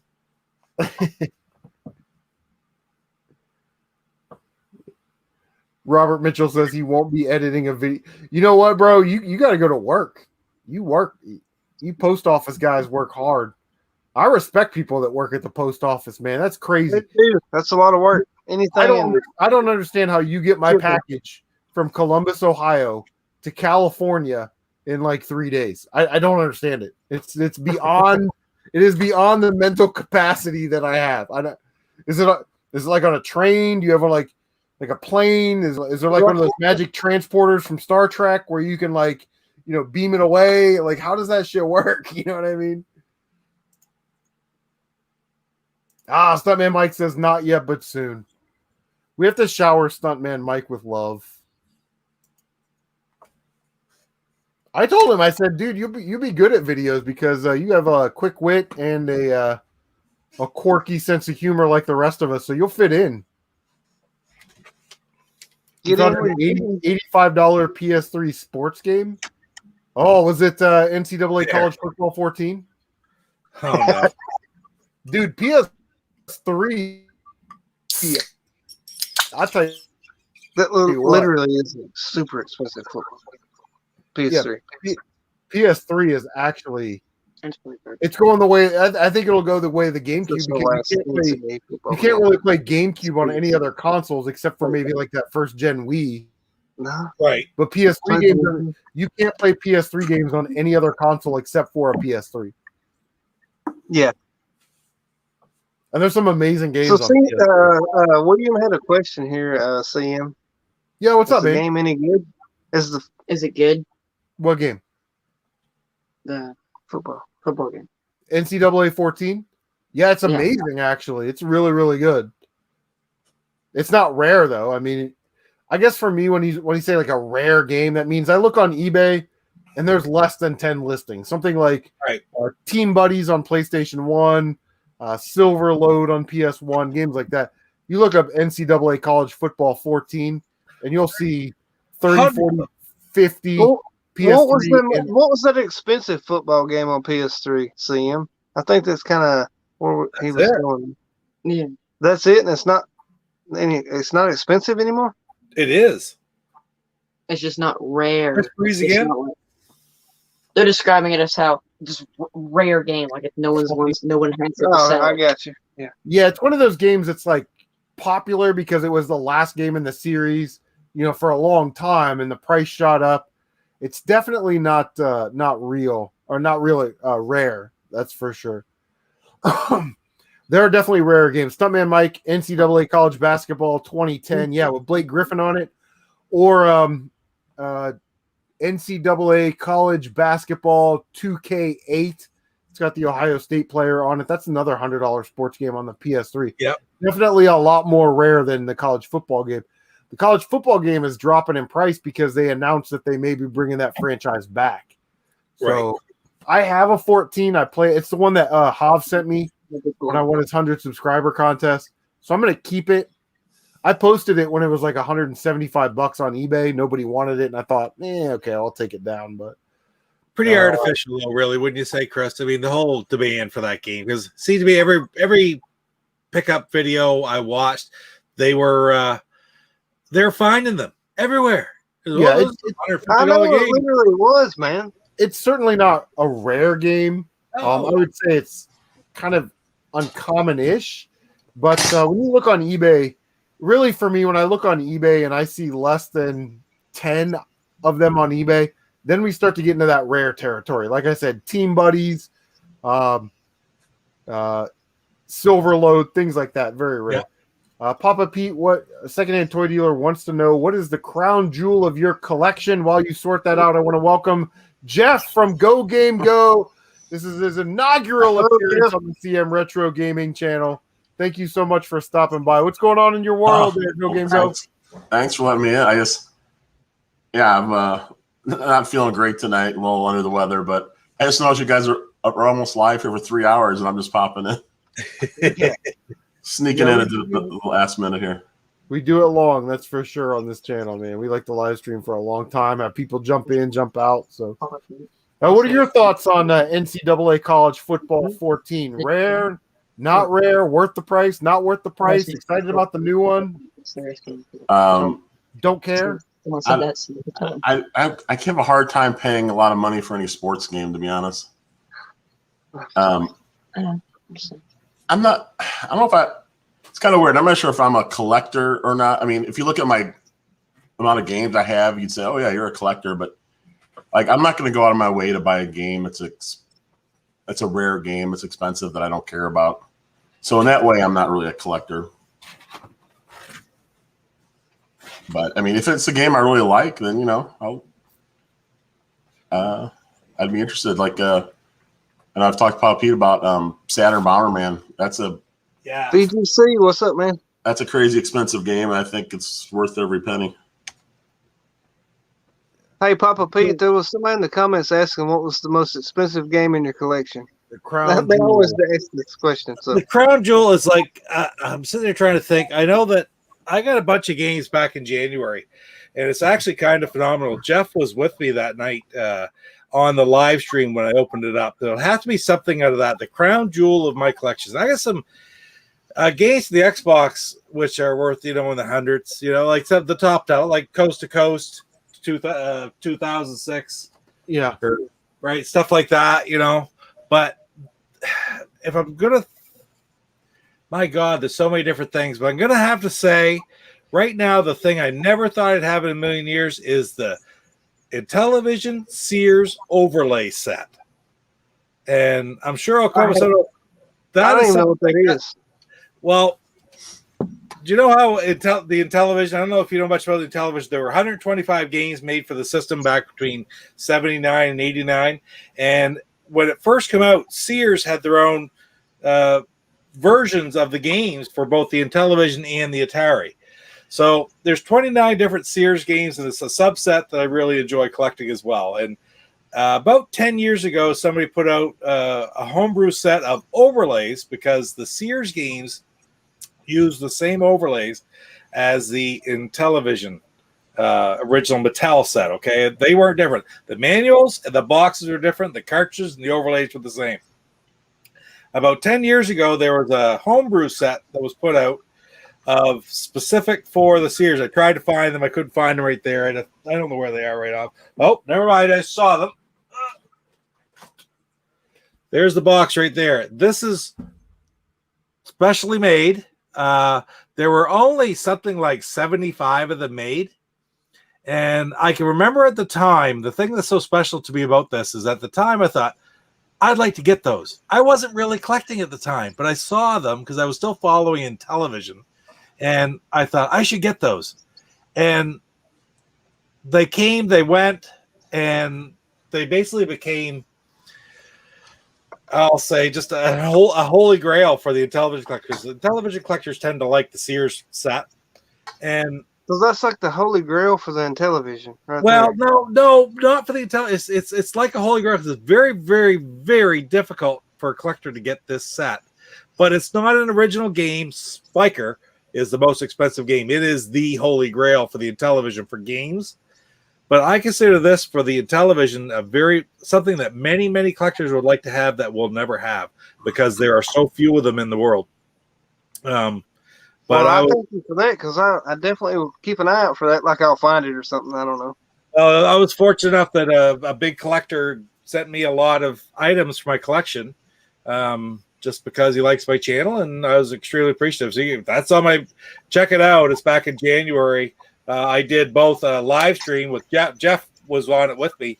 He sort of, as I'm trying to open things, the boxes, he sort of kept things going because I was.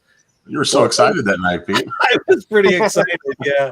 And then I actually did a summary, a pickup video where I summarized everything he sent me, like just a wrap-up video, sort of laying it out a little bit better. But yeah, that right there is one of the prize things in my collection because of what it is, how rare it is, and how much it means to me that this guy, Chris Seamart, huge in the Intellivision community, thought enough that he would give me a set of those out of his collection to go into mine. So, I mean, I was honored just for that fact. So we talk about the item that means the most to me. I did a video about that not long ago. I find that I've had different people give me some things, whether it's the Intellivision collector, Luke Boudreau, or C-Mart, or various people have sent me things for my collection. And my God, when somebody thinks enough of what you're doing on here to promote or to talk about that they want to give you great things for your collection like that, those things are extra special. They are, man. I mean, the generosity is absolutely amazing sometimes. I agree 100%. And I tell you, that's one thing I love about the Intellivision community. And Jeff's learning that too, right? Jeff, you're seeing it because you're starting to collect television games and talk to these guys. Yeah, Luke sent me an Intellivision 2. That was awesome. Retro Rich sent me a bunch of games. It's crazy. I bought a bunch off of Luke. I went from nothing to like 44, I think, games. Damn right, man. Months. Yep. Yeah, it's pretty nice. So who was it that asked the question? There you go. There's the answer. And it's hard to say that one thing, but that one thing is probably, I would say, the rarest. I mean, there's less of those than there are of spikers in the world, right? And spikers worth $1,500. Well, there's less of those. Papa Pete, sorry to interrupt you, but what is Spikers? Spiker is a volleyball game. It was the last game created or produced by INTV Corp, who eventually was one of the last companies to produce games for the original system after Mattel had left. Mattel sold it to Intellivision Inc. to a marketing person from the company when Mattel bailed during the crash of '83. And then that went on for a while. Then it became INTV Corp. They still produced games for the Intellivision right until 1989, well into the NES days, right? But it was catalog and mail order only out of Irvine, California. And so if you didn't get on the mailing list and receive the catalogs, remember, no internet at that time, right? So you were screwed. Yeah, you didn't know about it. So these games are quite rare. But that being said, the rarest, the last one out, the rarest and most expensive of them all is called Super Spiker Pro Volleyball. And Super Spiker Pro Volleyball. Super Spiker Pro Volleyball, which actually I don't have it. But this is a Spiker Super Pro Volleyball. This is a remade version that was brought out, I'd say about 2 years ago, between Electro Knight and the Blue Sky Rangers. With the Blue Sky Rangers, I'm trying to angle the logo so you can see it right there. If you can see that little logo, I had a hard time moving around here. Right there. Yeah, I see it. Yep, You'll see some of my videos too. Like I had the logo at the end of the 125s that I do and such. But that is the actual Blue Sky Rangers was the name of the group of Intellivision programmers from Mattel back in the 1980s. Part of the reason I love the Amico so much as well is there's still people who were working on Intellivision. Steve Roney, Bill Fisher in 1982 created games for the system in those years who are now been with Intellivision right up through the years and are working with Amico today. So the history and the lineage is there. You see that with no other system. The system is passed on from corporation to corporation or company to company, whatever. And but not in television. The television has been in-house right from the get-go. Mattel sold it to I can't remember the name. I should know it, but it was one of the marketing people. They bought it, and then it got passed on until it finally went to Keith Robinson, who was original Blue Sky Ranger back in 1982. He ran it to 2017, and when he passed away, Tommy Tallarico took it over, who has been involved with the community as well. So anyway. No, that's great information, Papa Pete, man. I mean, you're very knowledgeable about that stuff. I really do appreciate that. He's read a book or two. He's got Robert Mitchell. I think Gore is still here. They might be still talking about plumbers don't wear ties, which is what Limited Run at E3. They were like, "This is our big thing. We're gonna hold this till last." Like, who the hell cares about that damn game? That's what I'm saying. Like, fuck that game, bro. Give me like a Star Soldier collection. Something amazing. Give me something awesome. First of all, I hate Limited Run anyway. Well, I'm personally, I'm quite excited for Plumbers Don't Wear Ties. I can't wait to get a copy. Jesus. Think of all the Amico games you could buy if you didn't buy Plumbers Wear Ties from Limited Run, you know? There you go. That's very, very true. No, and I don't collect toys for the most part. No, I don't. I just collect games. Yeah. I'm pretty excited about the shooters on the Amico, man. I love shooters, and we get our Moon Patrol and our Astro Smash, but there's Flying Tigers in the other one, the R one. Name. Rigid Force Redux. Rigid Force Redux. Yeah, I mean those are all good. Tommy said there's an R-Type coming out too. I'm pretty jacked up about it. Like I can't wait. Yeah, I've been playing Mushihima Sama on the Switch. Just came out, an old cave shooter. That's amazing. So yeah, anytime I can get shooters on a system, I'm all for it. Yeah, absolutely. Especially vertical ones like Flying Tigers. Oh yeah, I can't wait to see what that system can do with those types of games. Yeah. Well, I just don't like Robert Mitchell says, "Oh yeah, I hate Limited Run as well. They're a sucky company to deal with." But sometimes I've only bought one thing from Limited Run directly, and that was the Samurai Jack, and that's because I couldn't get it. If I would have been able to buy it somewhere else, I would have bought it somewhere else. Samurai Jack. Yeah, it was amazing. It was an amazing game. I loved it. Played through it. We the night we got it, we live streamed it on normal mode, blind playthrough, and we beat it. So. Samurai Jack. Big problem with Limited Run is you get your physical game about 4 months after the digital game launches. Right. It's really frustrating. I paid for my Samurai Jack August 15th, and I didn't get it till like the end of March. Yeah, like, what are we doing? You know what I mean?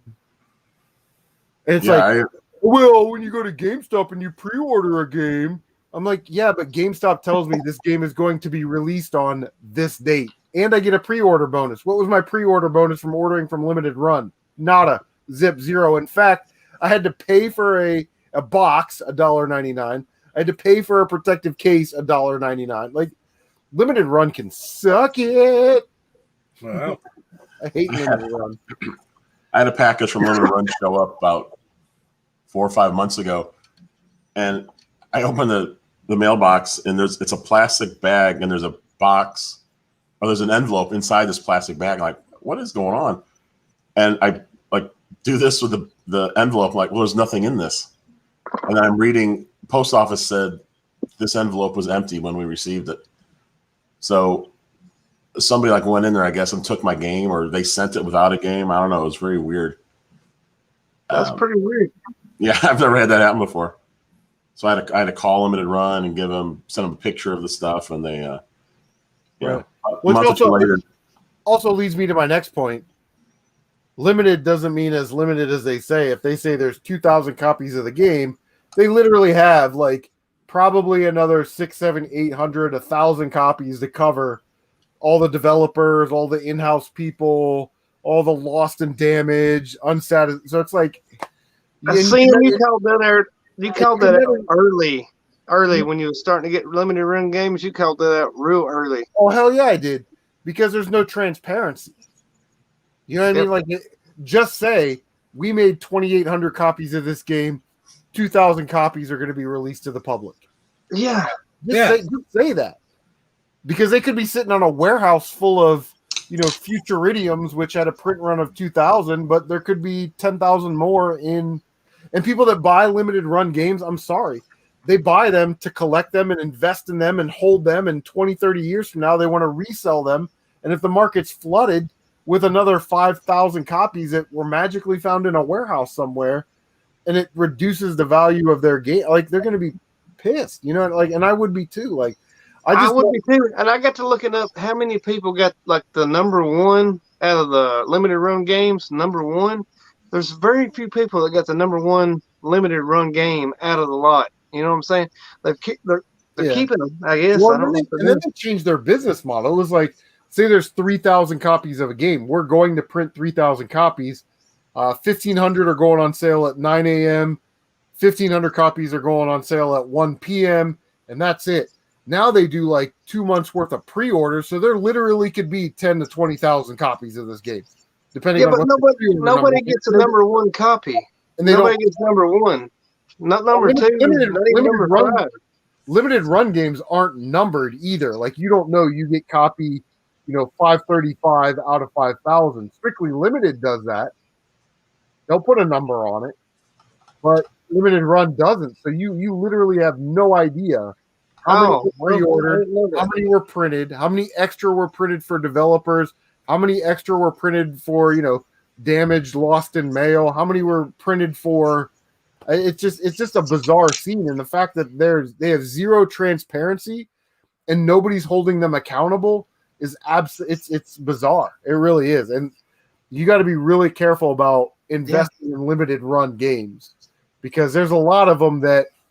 You purchase for the full price that are worth less than that now. And if it's supposed to be an investment piece and it's worth less, then that was obviously a bad investment. Their original print runs, their first 5 to 10 games or whatever, I'm sure those are good.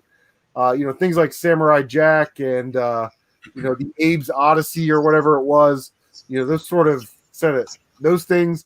But, the Flame and the Flood and, some of these other games. I just honestly don't understand how Blues because the games make good. I mean, are the games even fun to play? I've never played a Limited Run game, never bought one. Yeah, well, like I've got Futuridium. It's a shooter. It's kind of like vector graphics, kind of it's got that that look to it. It's really fun. Samurai Jack is really fun, but I guess that just sort of depends on your taste. You know what I mean? You may not find shooters or Samurai Jack fun. I do. I mean, does it have a couple hours of playtime and maybe replayability within the game? Where you want to come back and play it again, or I've played like Pang. Pang's really good. Next Machina. It's a twin stick shooter. It's really good. But those are the games that I like. You know what I mean? Like I would never buy an RPG from Limited Run because I don't like RPGs. You know what I mean? I just remember it being so big, man. Limited Run come out, and it's like all of a sudden it's on everybody's channel, and they're getting Limited Run games, and some of them kind of look cool, kind of like indie games or whatnot. Yeah. With some strategy and things like this. Were they the first ones to sort of go with that model though? Like they don't create games; they just publish them. Buy licenses. Yeah. Right. And they're the first ones. Like I just say, because now you have companies like this, right? I don't know. Have you heard of that game, Chris? Yeah, I've heard of it. Or Woodbury? No. There's other companies out there. Like, if I'm going to buy those types of games, I'm going to buy them from Red Art Games in France. You know why? Because they'll tell me, we've printed 2,500 copies of this game, and at any time you can email them and go, how many copies of this do you have left? And they'll email you back and say, we have 236 copies of this game left. See, I like that now. But I'm not buying them for that purpose. I want to play them. But all I'm saying is if you have an indie game, but I like physical, okay? I like physical. Sure. Me too. This, I can get this digital. I got it. Matter of fact, I bought it digital, then I found out about it physical. What I liked about it physical is that this is that premium edition games. Right, exactly. Afterwards, we get in there and they have patches that that's great. Things and you get patches. You get that for doing a certain thing in the game, and then doing an unboxing video. We got these other, and that's actually Premium Edition is the name of the company. I thought that was great. Yeah, those are great bonuses. I don't care like the numbers. They'll make as many as they'll sell. They're up front with that. Yeah, they do. They will now. Like I was saying, Limited Run, their model wasn't like that. They had 3,000 copies. We're selling 1,500 at 9 a.m., 1,500 at 1 p.m., and that's it. Now they take pre-orders, and you don't know how many they sold. So if you're one of these people, if you're one of these people that are like, I'm buying Limited Run games as an investment piece, it may not be a great investment. No, exactly. Chris, thanks for supporting that theory. Yeah, I mean, you want to buy the games, open them, and play them. Hey, that's what they're for. You know what I mean? Yeah.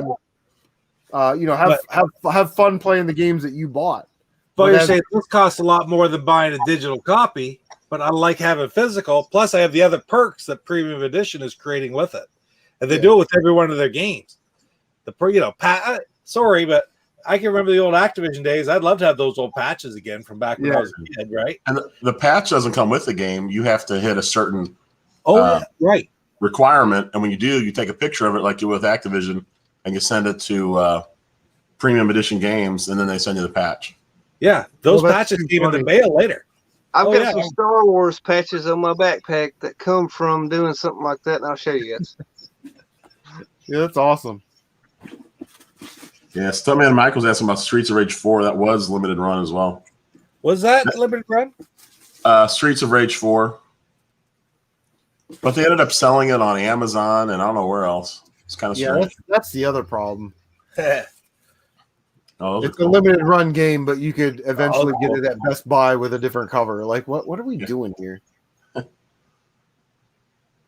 Okay. Star Wars backpack, man. Huh. There's my Streets of Rage 4, but I pre-ordered that when it first went up for sale, and it took so many months to get it that the digital version actually went on sale really cheap. So I just ended up buying the digital version. I was like, I have no idea when this game's coming in. So, there's video game collector says the only problem he had with limited run games was Shantae Original Collector's Edition come damaged. Yeah.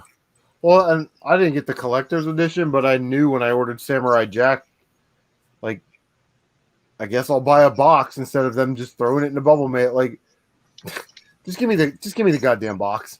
You know what I mean? I know, right? You just ship it in the box. Bubble mailers, man. Have you guys heard of Razion EX, the game? No. There's a digital. It's for the Switch. There's a digital version by NG Dev Direct, And they actually put on their website, they'll say there's 1,500 units, but less than 1,400 are available for sale. So they're telling you up front that they're holding back 100 plus. Right 100. Yeah. That's cool what they tell you. Yeah, that's transparency. You know what I mean? And I think that people demand that kind of stuff, especially if I'm buying it as a collector's piece or an investment piece. You know, I'm not just going to Walmart and grabbing a copy of it off the rack. And that game is weird because they're not doing a digital version.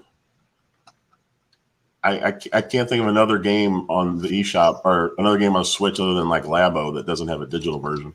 Yeah, I don't have a Switch. It's very strange. I haven't been able to find a Switch in about a year and a half. I don't know why. Just something weird going on. You know. Hey, CM, Collector's Luck's going and buying these Switches. Collector's Luck going and buying Switches, and he's trading them for retro games. That dude is. You just got to watch his channel. I've seen some Switch lights out there, but I'd rather just get a regular Switch. You know what I mean? He's trading a brand new Switch for retro games. I can play my Star Wars pinball. Yeah. And he's getting some massive hauls of retro games. That's the thing. Started that, eh? You got to be able to find Nintendo Switches in order to flip them or trade them for a retro game. That's the thing. How are you finding them? It's like, how are you finding these Switches all the time? Yeah, they're impossible to find. You cannot buy a Switch. I could want though. I have to drive an hour to go to a city that has them, but I could buy whatever version of the Switch you want off the shelf. Yeah, no, they're just not. I mean, they're Switch lights, but nobody wants those. But no. big box stores, game stores, no Switches. You want a Switch, you're gonna have to go on Facebook Marketplace, Craigslist, you know, something like that. And then you're taking a risk, right? Like some idiot dropped it in the bathtub, and it worked last time I played it. You know what I mean? It's funny. My mom got interested in a Switch, and she bought one a few months ago. And she goes, "I got one. It's an Animal Crossing one." I said, "You found the Animal Crossing Switch?" What? And she goes, "Yeah, I just saw it and I got it because I thought it looked neat." And I was like, "Do you know how hard those are to find?" Are they impossible to find. That's pretty awesome. I don't even know if they make them anymore. I'm not sure if they still make everywhere up here. Like I was in the city yesterday, and I looked at it 2 or 3 different places. I mean, I'm going to PayPal you $3,000. We're going to get into like a Switch black market type situation where you buy them. I didn't realize that they're not hard to get here in Canada. Get my money back, give you a little slice of the profit. Wow. You know? I mean, if you can get them, man, that's the deal. Original Switch. Yeah. The Animal Crossing ones are everywhere, like right now. Wow. Start buying them and selling us the dumb people in the United States who will pay $200 more than what their retail price is. That sounds like a plan to me. There you go. Really, you need just sell 2 or 3 of them to get you started, and then you get your money back, and then take the profits, and then reinvest that into Switches. And then you're not really out. And then you're not really out anything. That's right.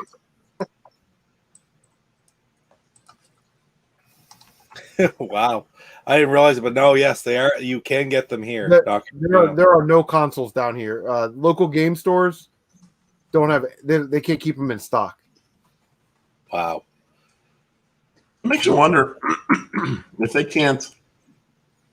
Yeah, here I just went to BestBuy.com. They have the Animal Crossing Switch you can buy right now.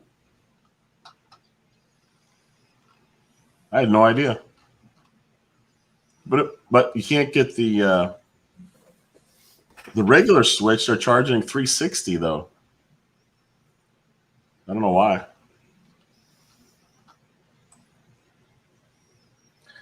CM has gone for a beer. I figured to do that too. Get the picture in our stream here. Like all you do is hit the stop cam, but mine comes up with a blank person. I don't know how to create the thing in there. Oh, I think it's somewhere in the settings for StreamYard because there you go. Red and green, very nice. I like that. That's a fun Switch. That's the original one. Very cool. Needs some cleaning. I've got a purple and a yellow on my Switch right now. I'm suffering from major, what do you call the problem with the Joy-Cons? Oh, the drift? Drift on the analog? Yeah. It's gotten worse and worse playing that Super Blood hockey now. Sometimes you push down, it's still trying to go up. Before it would just go up when you let go, and now when you're trying to go down, it's still trying to go up. William's pretty kind of an expert. William, come in here. I know I've seen videos on cleaning it, and sometimes that'll work. I guess it depends on what is causing it. Get on camera here. Papa Pete's having the same trouble with drift. Oh, drift? Yeah. Oh, big time right here. There you go. That one. Well, I just deal with it. That's the way I do it. You can, before the pandemic happened, you could give it to them and they'd fix it for free. Right. But after it hit, they closed it all down, so you can't do it at all anymore. Yeah. I don't know if they're gonna redo it because it's actually a horrible problem, and they've been trying to update the Switch's controllers ever since. Because you can go into the settings and check if it's up to date. If the firmware is up to date, right? Although yours might be different, Pete, since you'd be Nintendo Canada. Yeah. Would you send yours to Nintendo Canada? Yes, you do. Actually, I'm not sure. I've only sent one thing. We had a Wii U with an issue, and I was really very, very satisfied with the service they gave us. But I can't remember if it was necessarily Nintendo Canada or if it was just generally Nintendo North America.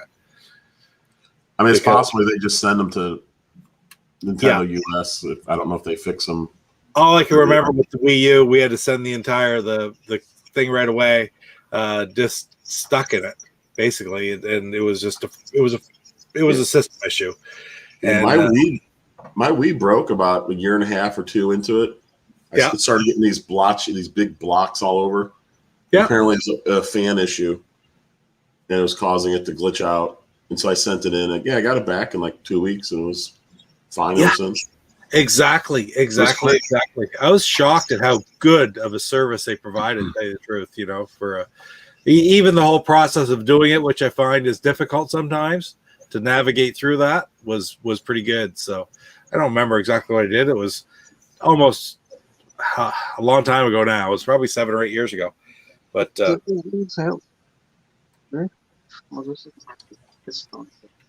what was broken? Was it the Wii U itself or was it the gamepad? It was not the gamepad. It was the Wii U itself. Oh, shit. Yep. I have a feeling those might be hard to come by at some point, especially the gamepad. Yeah, I agree. I don't like to have another one. It's permanent. That's the one problem with the Wii U is you have a chance of the system going out or the gamepad. These two? Yeah, that's right. All the Wii U. You guys talking about the Wii U, huh? Yeah. Well, we're talking about the repairs, the Joy-Con drift on the Switches and on the Switch. and how the only thing I've ever sent away is that we did send away our Wii U one time, and actually I was very impressed with the service we got from Nintendo that time. I found my Wii U at a thrift store. They wheeled out a cart, and there was the Wii U, the gamepad, the hookups and everything. And some other guy got there before I got to the cart, and he was like, he picked it up, and I thought, son of a bitch. And he started digging through these like little bags of Legos that they had. Well, he put the Wii U down and walked away, and I went, thank you very much. I figured for $40 I'd take a shot. The thing works perfect. Oh, wow. Nice. With the gamepad and everything. I'm like, this is awesome.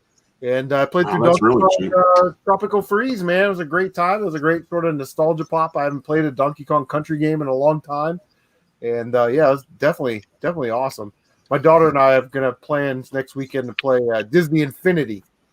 So, she'll be 14 at the end of the month. So, right on. 6 days. Can you believe that? The end of the month.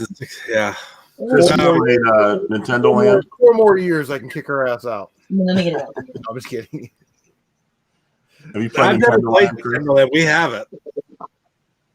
I love that game.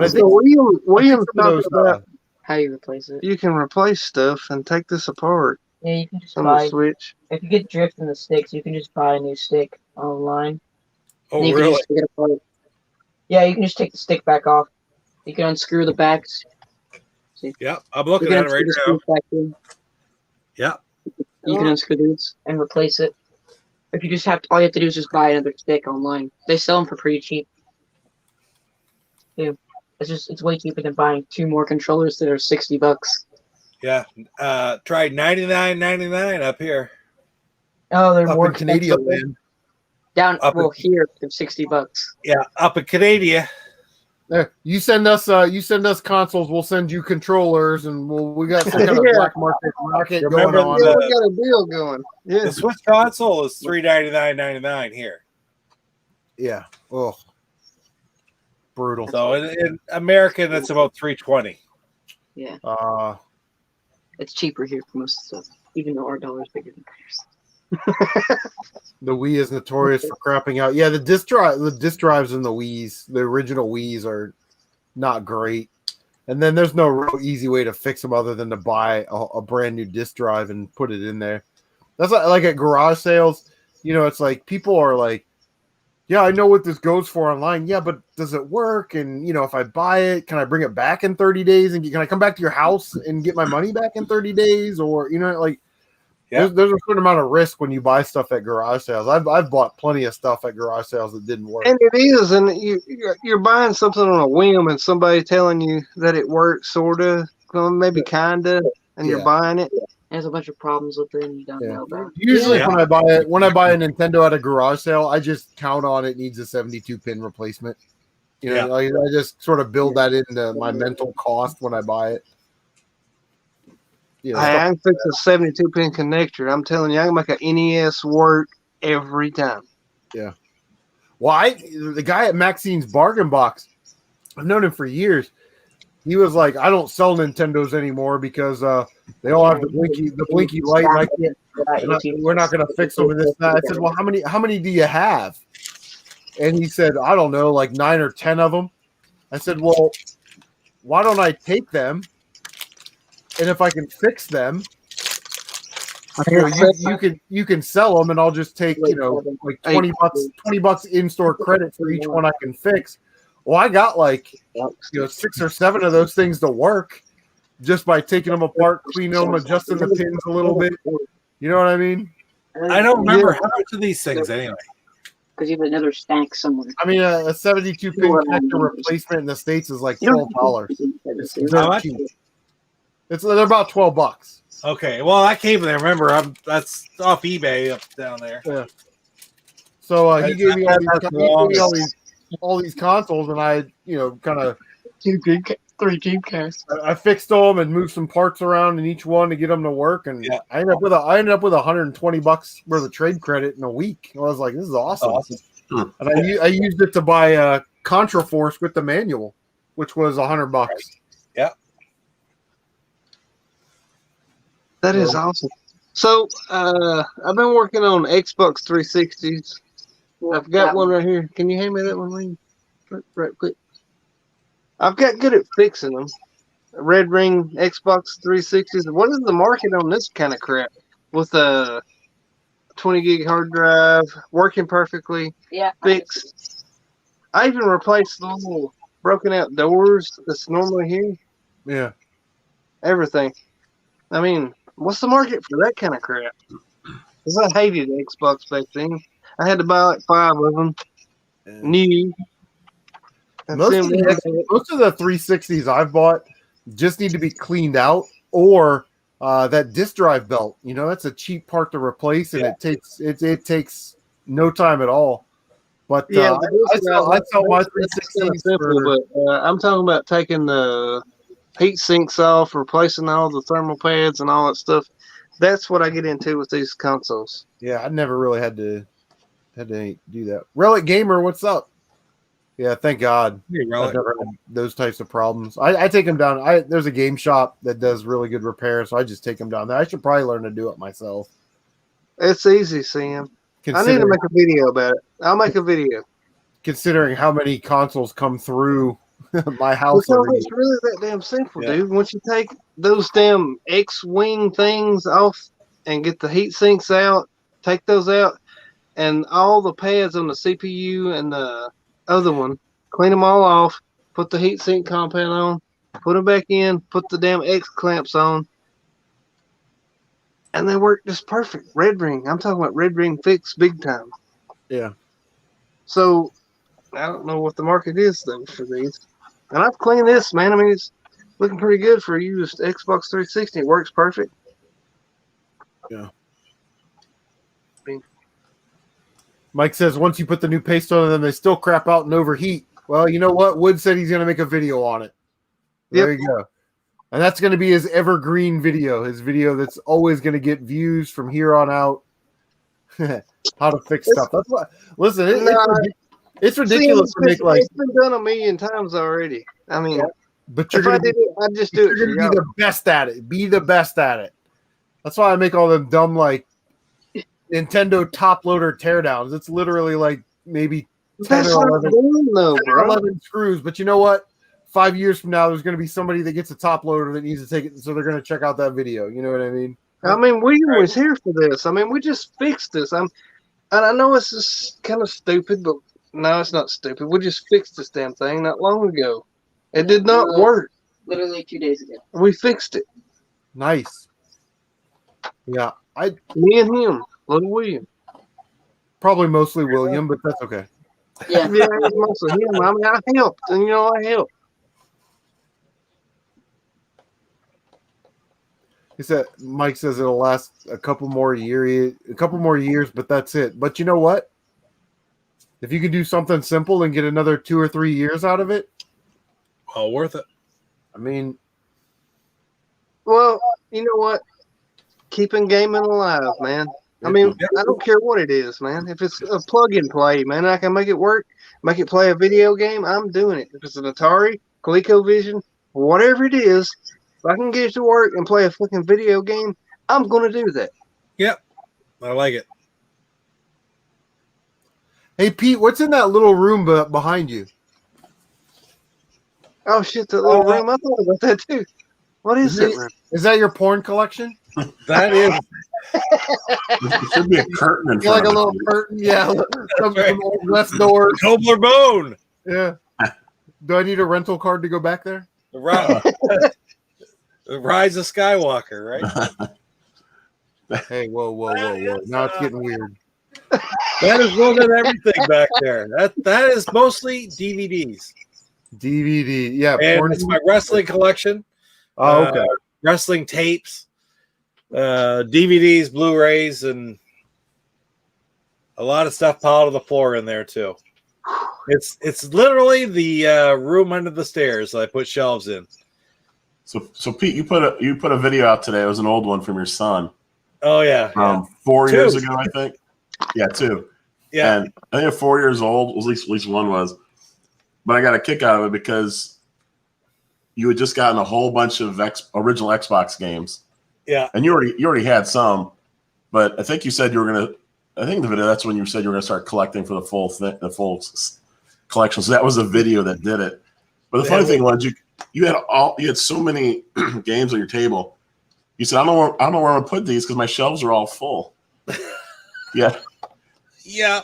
So you must have moved a whole bunch out into another room somewhere. Isn't it amazing how you always find space? Yeah. That was when we started the Nintendo wing. Yeah. The Nintendo wing. The Nintendo wing upstairs. Actually, the room I turned into all my Nintendo stuff is up there because it was 64-bit spot, which when he left, he had it full of literally piled. So I spent about 2 days cleaning it out and put shelves up from IKEA, and now it's Nintendo, and I've got it full too because it's full of boxes as well. So, did you inherit his games? That's the big merger I talk about in some of my videos there from about a year ago.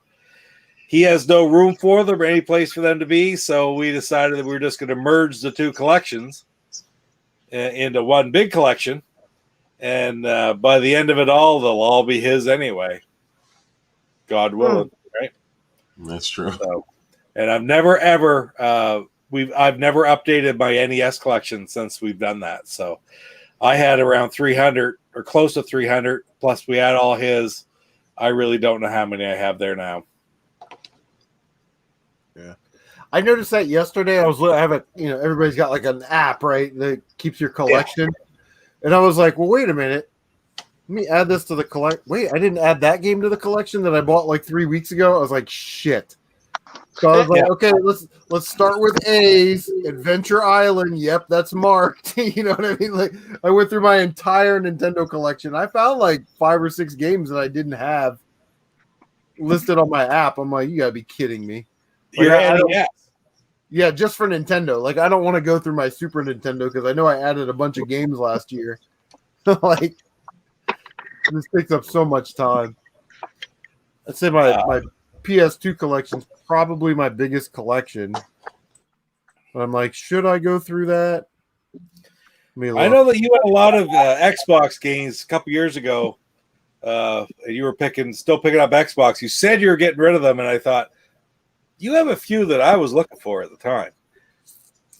You have to go through them. Yeah, I mean, I basically cut my collection in half. But I still have a box of them, commons and stuff like that. But the Xbox games that I keep.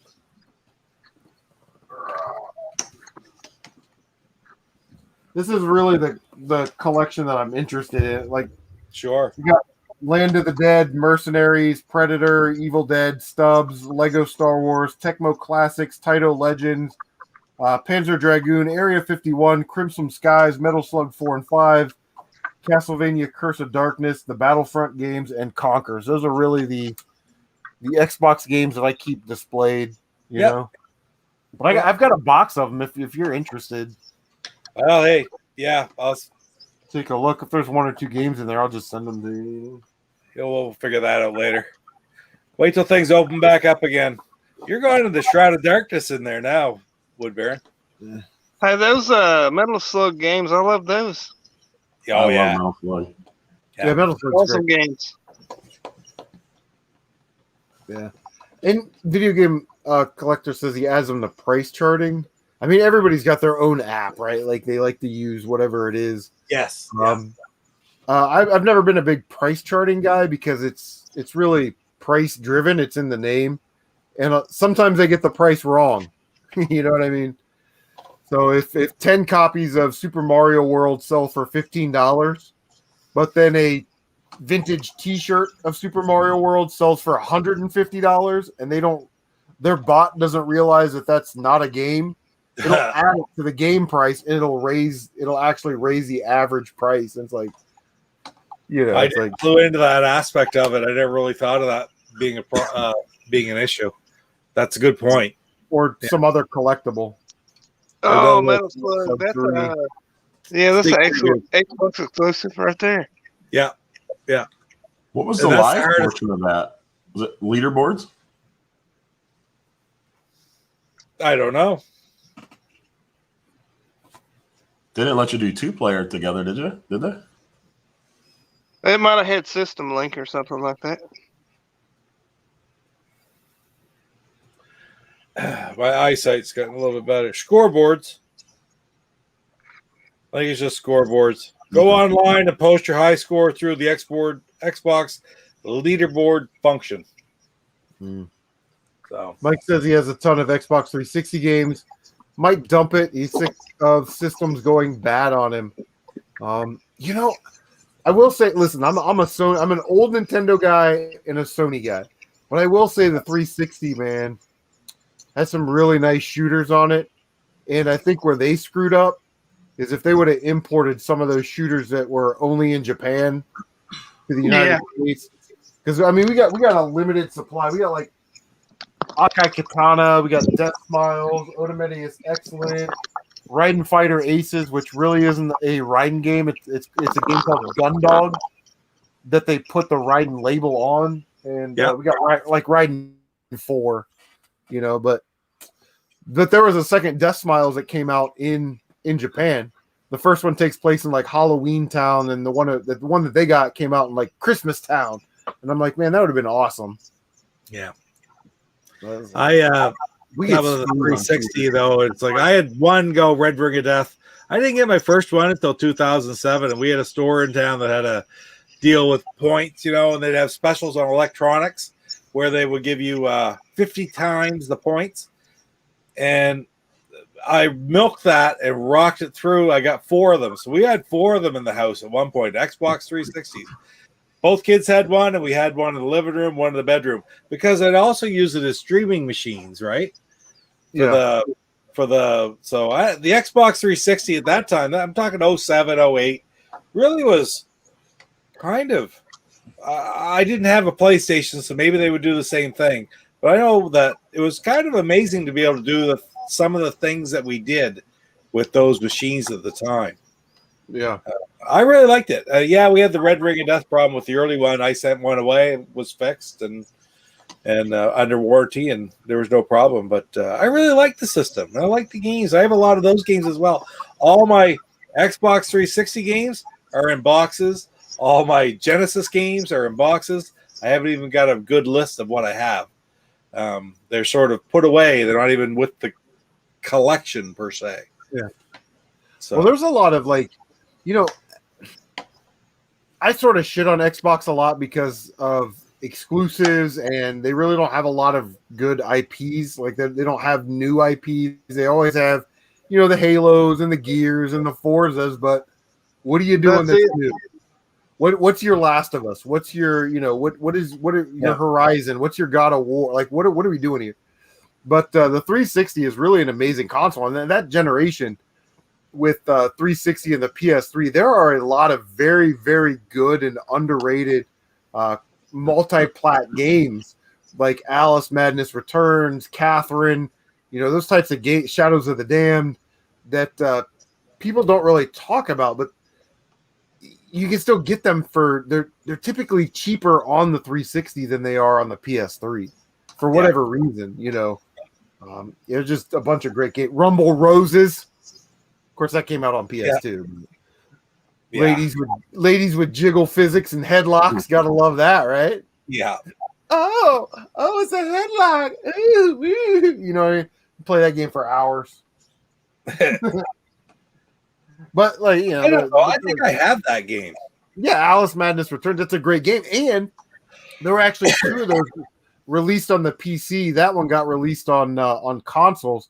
And I'm like, when are we going to get a collection of the PC games like remastered on a newer console? Like I'm in, because that game is phenomenal. And people talk about it, but they talk about it as a rare and uncommon game, not necessarily as a good game. It is very good. It is. So is that a rare game on the system? Yeah, for 360 and PS3, Alice Madness Returns. It's not super rare. It's about that $30 to $40 range.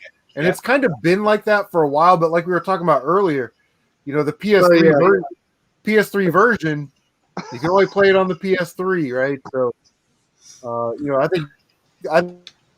think PS3 games are definitely due for a spike. I mean, you look at some of the recent games like 3D Game Heroes, Folklore. Those were literally like $8 games, $15 games, and all of a sudden they're $130 games. You know what I mean? It's crazy. Wow. Mike says he has a ton of Genesis high dollar carts, most completed. Well, there you go, buddy. That's your first video. Rare Genesis games. You tag that right, you title it right, get a right thumbnail on there. That's a 10,000 view video. Yeah, and that's to Sam's point, man. I totally screwed up finding Earthbound.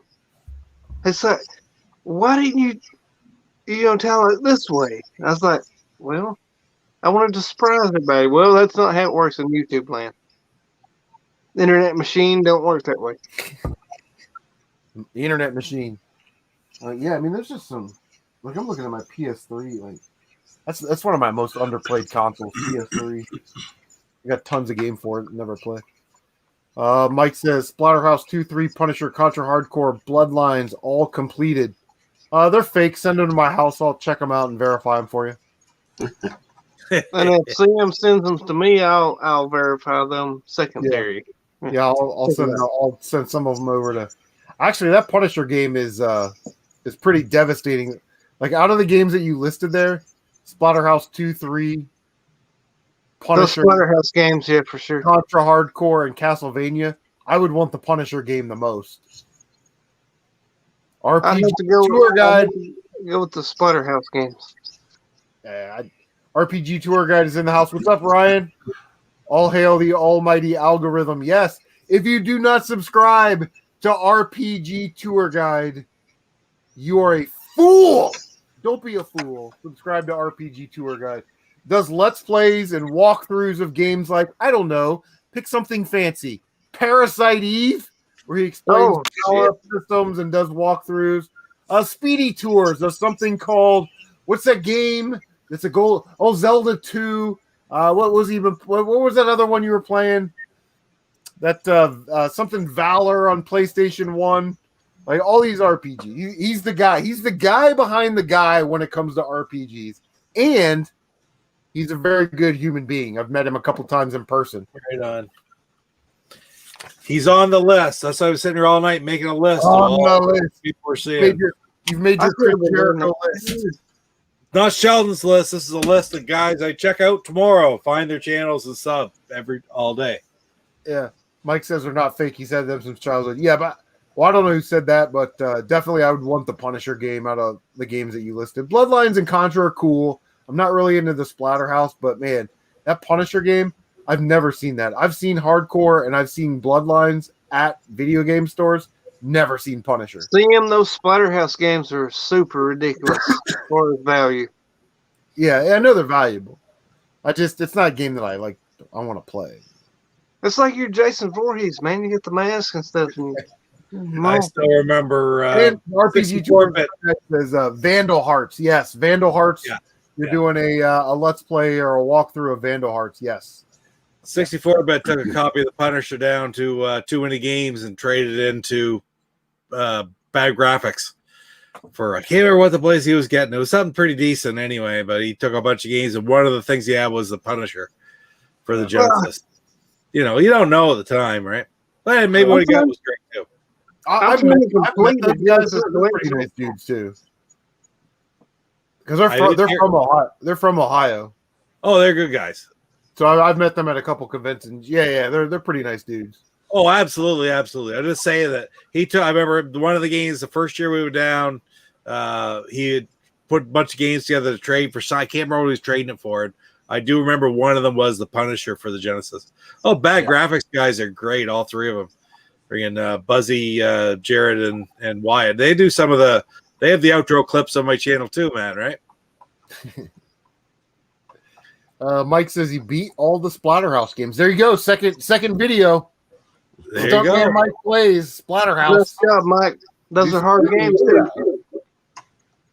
Punisher's going for $200. Listen, man, I'll give you a CM Retro T-shirt and this old picture of me wrestling. I'll sign it, but you pay for shipping. Yeah, Punisher's definitely a cool game. I like the NES version of Punisher. Actually, I grew up with that game, but CM. To your point, that is a good game. It's not bad. Nobody talks about that game. Why? But the LJN games get shit on. Well, that's a good game. Yeah, Punisher on that one. Great game, by the way. I love the environmental kills in that. Like some dude standing next to like the fryer, and you sneak up on him, and you can smash his face into the fryer, or he's like under the car, and you can drop the jack, and the car falls on him. Great stuff. Great stuff.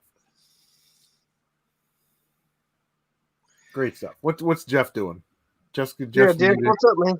He looked like he was yelling at somebody. Oh, no, my son came in. I told him my son walked in, and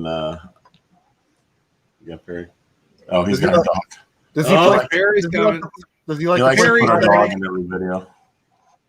That's all good, man. Perry. We've been here. That's like that little Taco Bell dog. Yeah. Have you? Vaquero Taco Bell. Perry. It is. God. It really is. Mike says 2 is the hardest. Oh, I've played the first one on Turbo Graphics, but I didn't get anywhere in it. They were pretty difficult. Yeah, you did get that Turbo Graphics. Yeah. That's right. Mike, we're talking about Punisher on the Nintendo. That's an LJN game. Is the Sega one a Sega one on? I'm sorry. Yeah, is the Genesis one a Capcom game? Is that? That's a good question. I don't remember. Yeah, Punisher on Nintendo is absolutely a an LJN game. I don't have it. Yeah, I don't have it. Nope.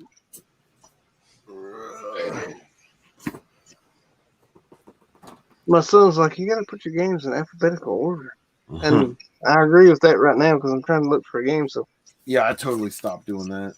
Pete, are your games in any kind of order?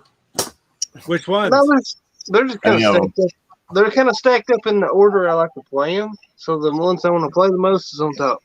Let me get my box 20. Let me get my box 2600 6 switcher out of the way. Let me just move all this light work. How did I put it up there? Where's my finger? I forgot how heavy that order. thing was. See him. What's Those are all in numerical order. Holy shit. By, Papa Pete, bro. Damn. Those are all by Stuntman Mike would say those are in order by which makes your dinghy get bigger faster. It is. Everybody knows it's hard to put a bunch of random games that you got. There's the Punisher into order. The hard part with these right here, this is the Intellivision Intellivision. This is the Xbox. They are in alphabetical order, and I got right now. Each one of these will hold 80, and I've got 80. Each little section will hold 80 games, and there's 4 on each side, and I've gone down to the 5th over here now, so that'll hit. I right now, if I filled all the sections that are dedicated to Xbox, that would give me 720, and I'm not quite there yet. So it's what's hard is you have to start as you fill it up. You got to start expanding and moving things around to keep them in order.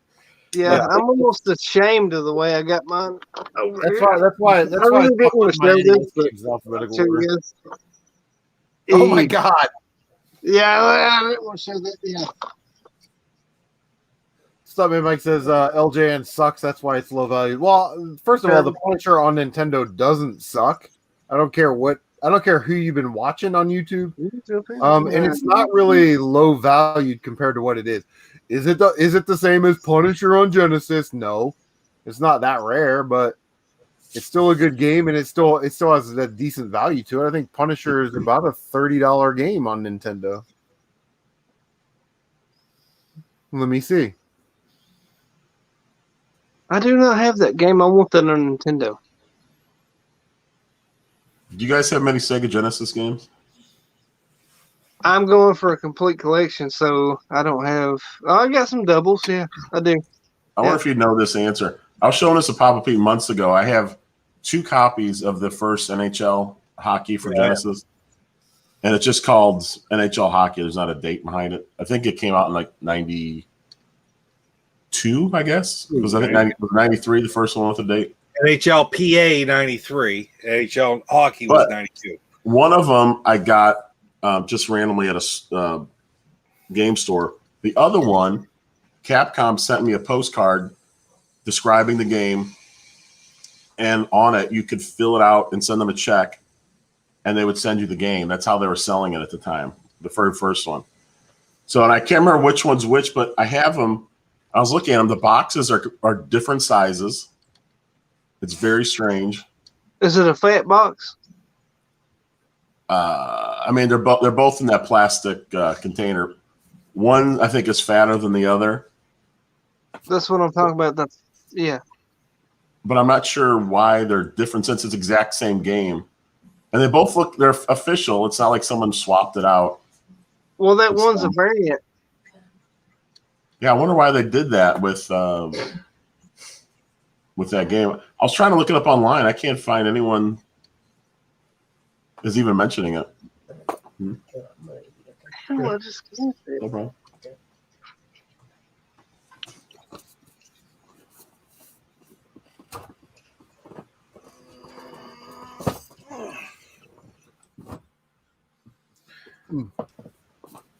Nothing's been said yet, but I got to mention though that Jeff, you are wearing a very nice shirt today. Oh yeah, that's nice. Oh, it's your Intellivision 125 shirt. Is this besides you? Is this the only one in existence or out in the wild right now?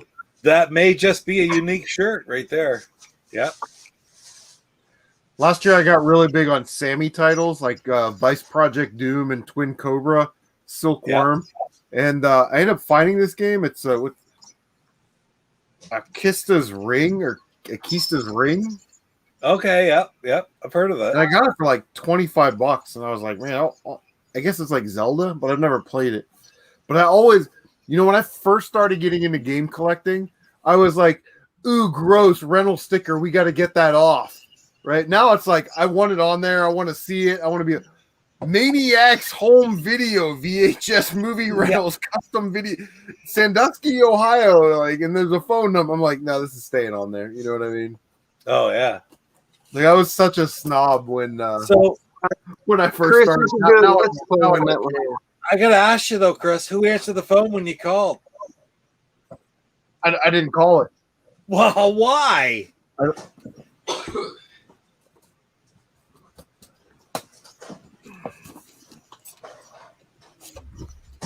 Chris, you should definitely play that game. Not long distance anymore. Anywhere I can call all around North America. It's not even long distance.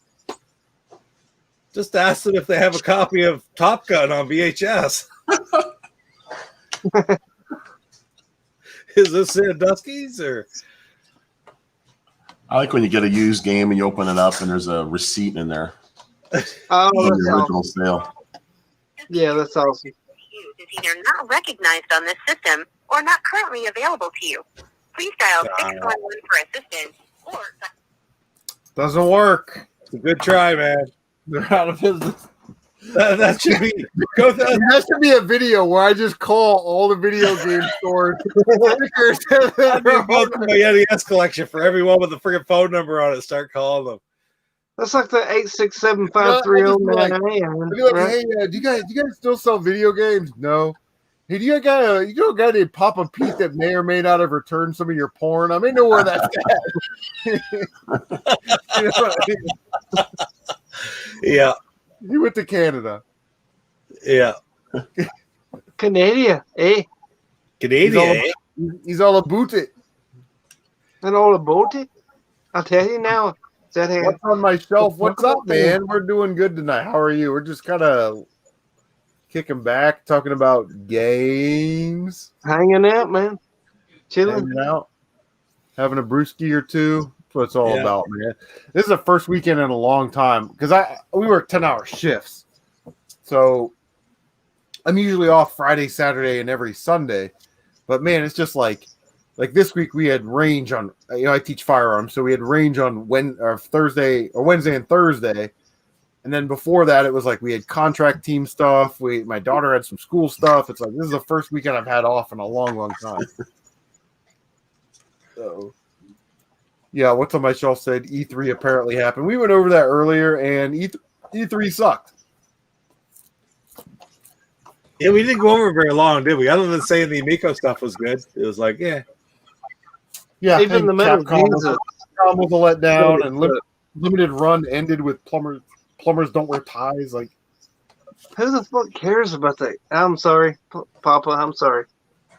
Hey, G.D. Barone, Hollywood from Gorgeous Ladies of Wrestling in the 80s. Oh, that's right. You know that? Yeah. The star of Plumbers Don't Wear Ties was one of the top heels in Gorgeous Ladies of Wrestling. Was she Zoya the Destroyer? No, she was not Zoya the Destroyer. That was the actual Zoya the Destroyer was just in the Netflix show. It's like that game, Night Trap. I mean, I don't understand Don't worry why about everybody loves that game. It's like it's horrible, but I mean, I wanted to get Night Trap when it came out too, but it's just for the collectability, the nostalgia of it. And truth be known, it's like, I mean, it's terrible. But I can remember back when it was out, it came out, it was quite a controversy. They created the rating system. it did. I think that's what got all the whoo and the forefront of everything with video games back Combat then. and Night Trap were they were the two that really put it over the top, right? But man, I'm thinking not like 1992, Mortal Monday, that kind of feeling. Yep. Mortal Kombat, man. Was Mortal Monday Mortal Kombat 2 or was it the first one? I can't remember. Must have been 2, because why would they know it? First one. That's a good question. Damn. And I'm not a big Mortal Kombat guy now. I thought it was number 2. I think it is the second one. When you think about logically, it would almost have to be. It would almost have to be. This is pretty good that I come on this site. I thought, I'll pop in there for 5 or 10 minutes and say hello and talk. And 4 hours later, we're here. We're still here.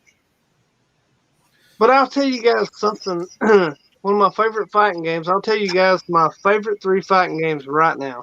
And the first one, Weapon Lord, number 1. Weapon Lord. Genesis? Don't matter what console. Weapon Lord, number 1. Mortal Kombat, number 2. And then after that, Killer Instinct. And you guys might have thought Street Fighter would have been there. Well, it's number 4. Number 4? Yeah. I was just never very good at these fighting games. Weapon Lord is such a good game, man. Oh my goodness. The fatalities happen at the end. You just gotta keep fighting. You start cutting heads off and catching people into pieces and shit. There ain't no announcers and a black screen and shit. You guys have never played a Weapon Lord, definitely gotta play that game. I have not. If you like fighting games. And my favorite fighter on Weapon Lord is Bane. Eternal Champions. That's another one. It had fatalities and stuff. That was just super hard to do. And I remember that one guy with like the hood cloak thing. You could like throw somebody in a fire on a burning. That just sounds bad. Maybe I should just shut up about that part. That sounds kind of bad. But there's a lot of cool fighting games if you really do like it. Going back in time, it seems like the further you get forward, it's like they ruined Killer Instinct. They really did. That new one that come out on like the PS4 and virtual consoles and all that stuff. My character, Saberwolf, looked stupid. He had like dreadlocks and stuff. I was like, man, I want a werewolf, bro. Like the old Killer Instinct on Super Nintendo. It's still in my Super Nintendo right now. Yeah, the latest one was for Xbox One, right? That's right there. Yes, sir. In my Super Nintendo. Yeah, it was on Xbox One. But they changed all the moves. I mean, if you're gonna recreate a game, keep the charm, the flavor, the brightness of the game. Don't start changing all of that. Like when you're trying to play the moves. When somebody sits down and plays the game again, they played it on the Super Nintendo or whatever, if it's recreated, you need to have the same moveset, the same playability, but with maybe enhanced graphics and more realism about the game. You don't want to change the basics, the fundamentals about a game. And that's what they always do that. They always change all the fundamentals, and it just ruins an old school player like us that played old games back in the day that's now coming to a new generation. Just like you was talking with the Xbox One Killer Instinct. I couldn't even play with Saberwolf, man. They just beat the hell out of me. Everybody did. But back then on the Super Nintendo, man, can't nobody mess with wood with Saberwolf on the Super Nintendo. I do have Weapon Lord on the Evercade. Sit down and give it a earlier chance. too.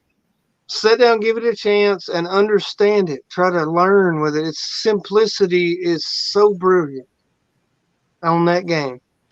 I'm telling you. You can get clashes with weapons and battles to where weapons break.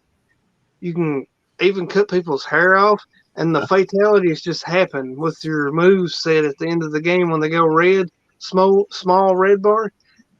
You can just keep coming in on them. And, oh my goodness! If you've never played Weapon Lord, please give it a chance. Please settle in and understand it. It's one of the best fighting games ever made. Telling you. And I place that above Mortal Kombat.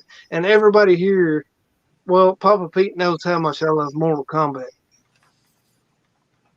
Well, he swung the camera around for a second, and all I saw was the arcade one-up right there of the Mortal Kombat one, right? Yeah. So, which Mortal Kombat's your favorite, Wood? My favorite Mortal Kombat is Mortal Kombat 2. Yeah, but that Killer Instinct right there, that's definitely a great game. I love that they made the cartridge black.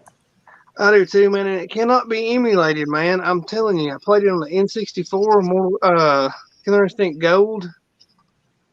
This one right here, I don't care what nobody says. If you want to play Killer Instinct, you must play it on the Super Nintendo. For sure. 100%.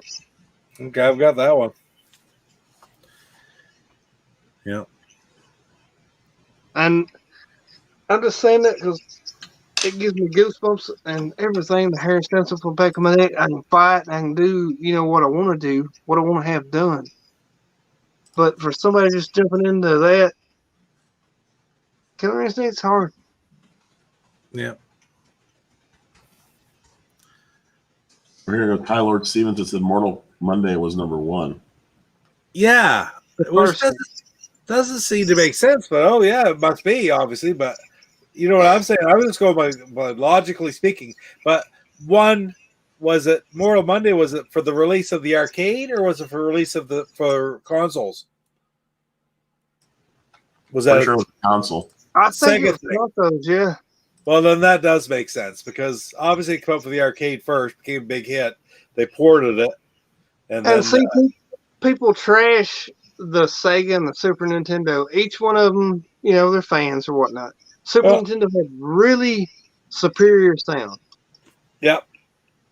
The Sega had processing power. Like I always talk about Baraka. If anybody's played Mortal Kombat, his scissors, right? Yeah, Baraka's got the claw thing. Yeah, okay, yeah. So Super Nintendo, that was slow down and kind of chug up. But the sound on the Super Nintendo and the graphics and like on the pit, for instance, the chains hanging down, there was more chains. The background was more pronounced. Everything looked a lot better. But everybody says, all right, the Genesis had the blood code. Well, you know what? You had to have a code to get the blood code. It didn't come with it right out of the factory. I mean, you had to put a code in to get it. So, yeah, it wasn't like that. I mean, the Super Nintendo really shined in the visuals and the sound of stuff. But the Genesis had a crunchy kind of techno sound. It was faster. I will say that. Because I got them both, and I love them both.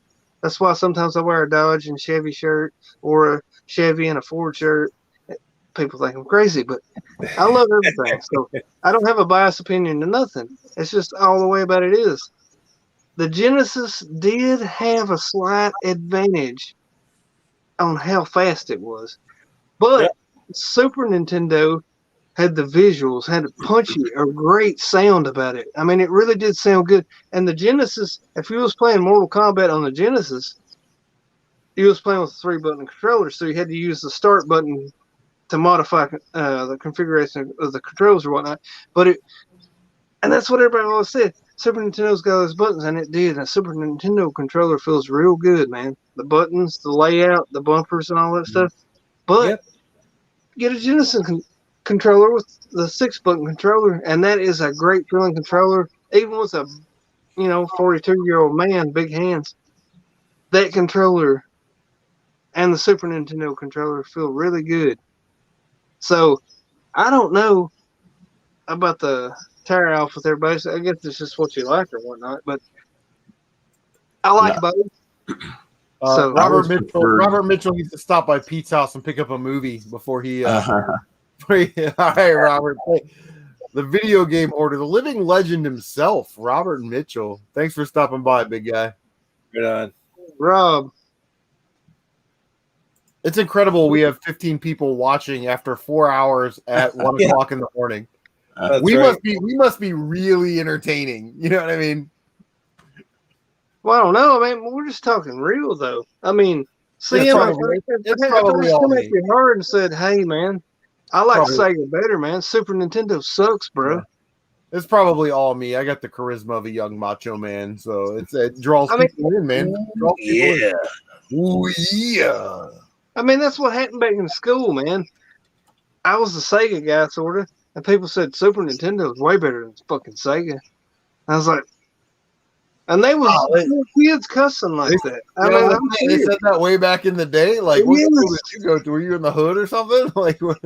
I was in the country, CM. You know where I'm at. I know. I was like, telling me Sega sucks. I was like, Mama just bought that for us, man. That's the only system I've ever had. Tyler said, Wood is selling me on Weapon Lords.